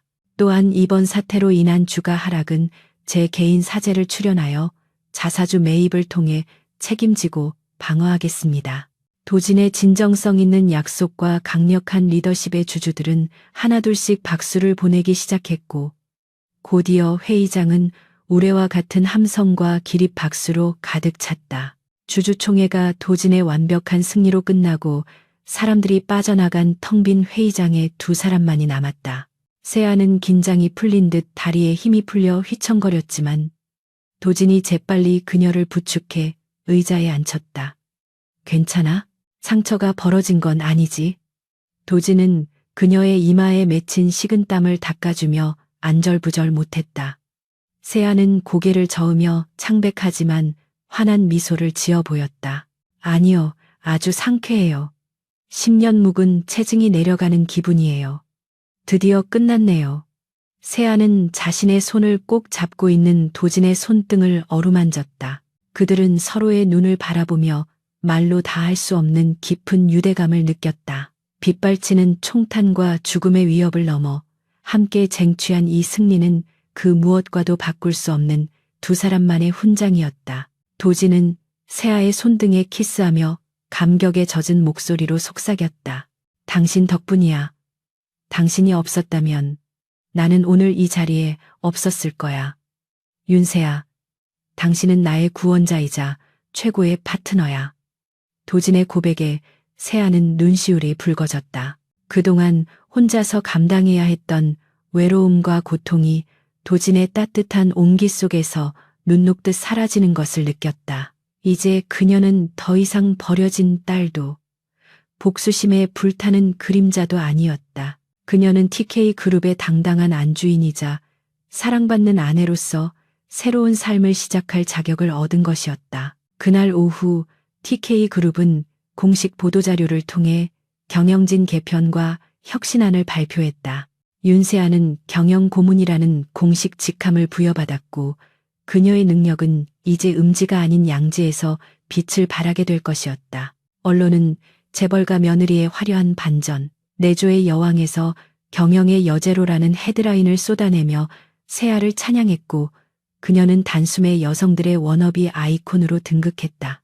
며칠 뒤 도진과 세아는 한성그룹 본사를 찾았다. 세아의 아버지는 부도가 나기 직전에 회사를 붙들고 망연자실해 있었는데 딸이 TK그룹의 총재와 함께 나타나자 벌어진 입을 다물지 못했다.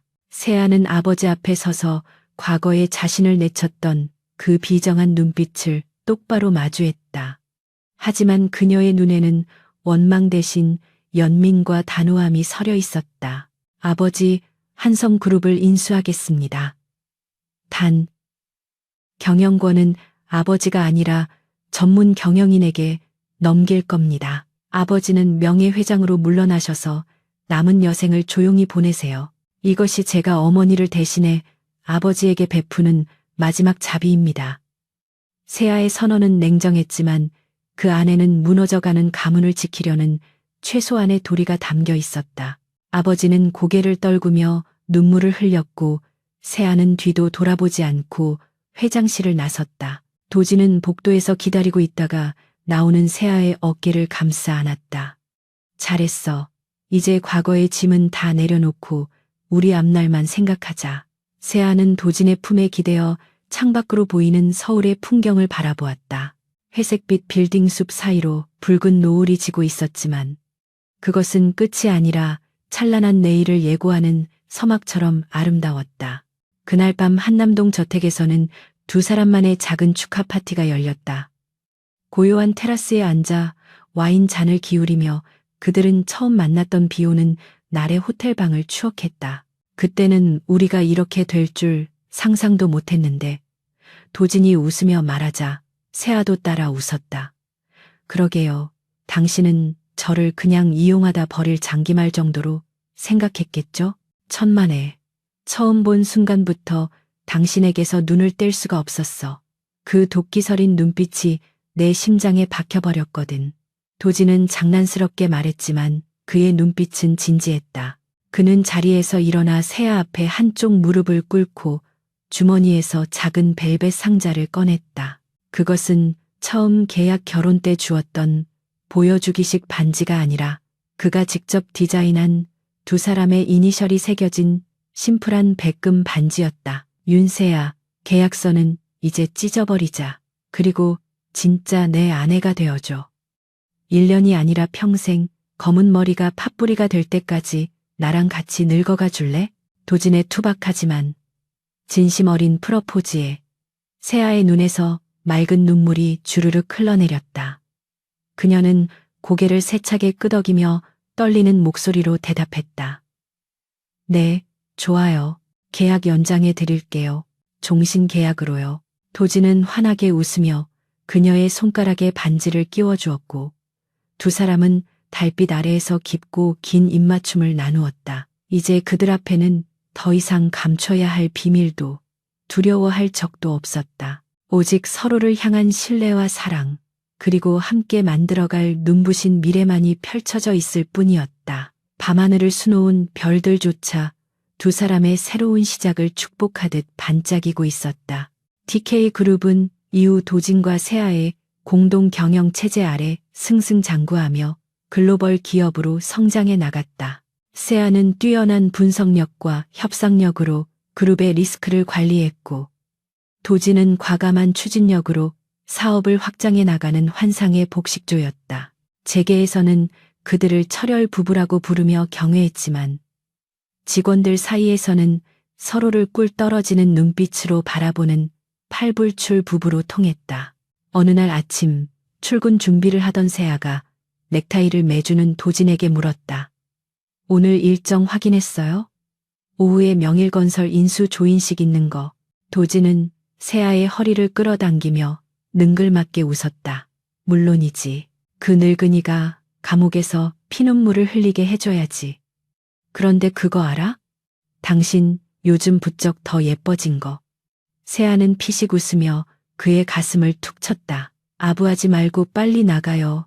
늦겠어요. 현관을 나서는 두 사람의 뒷모습은 아침 햇살을 받아 눈부시게 빛났다. 처음엔 차가운 번개처럼 시작된 만남이었지만 이제는 서로의 삶을 비추는 따뜻한 태양이 되어 있었다.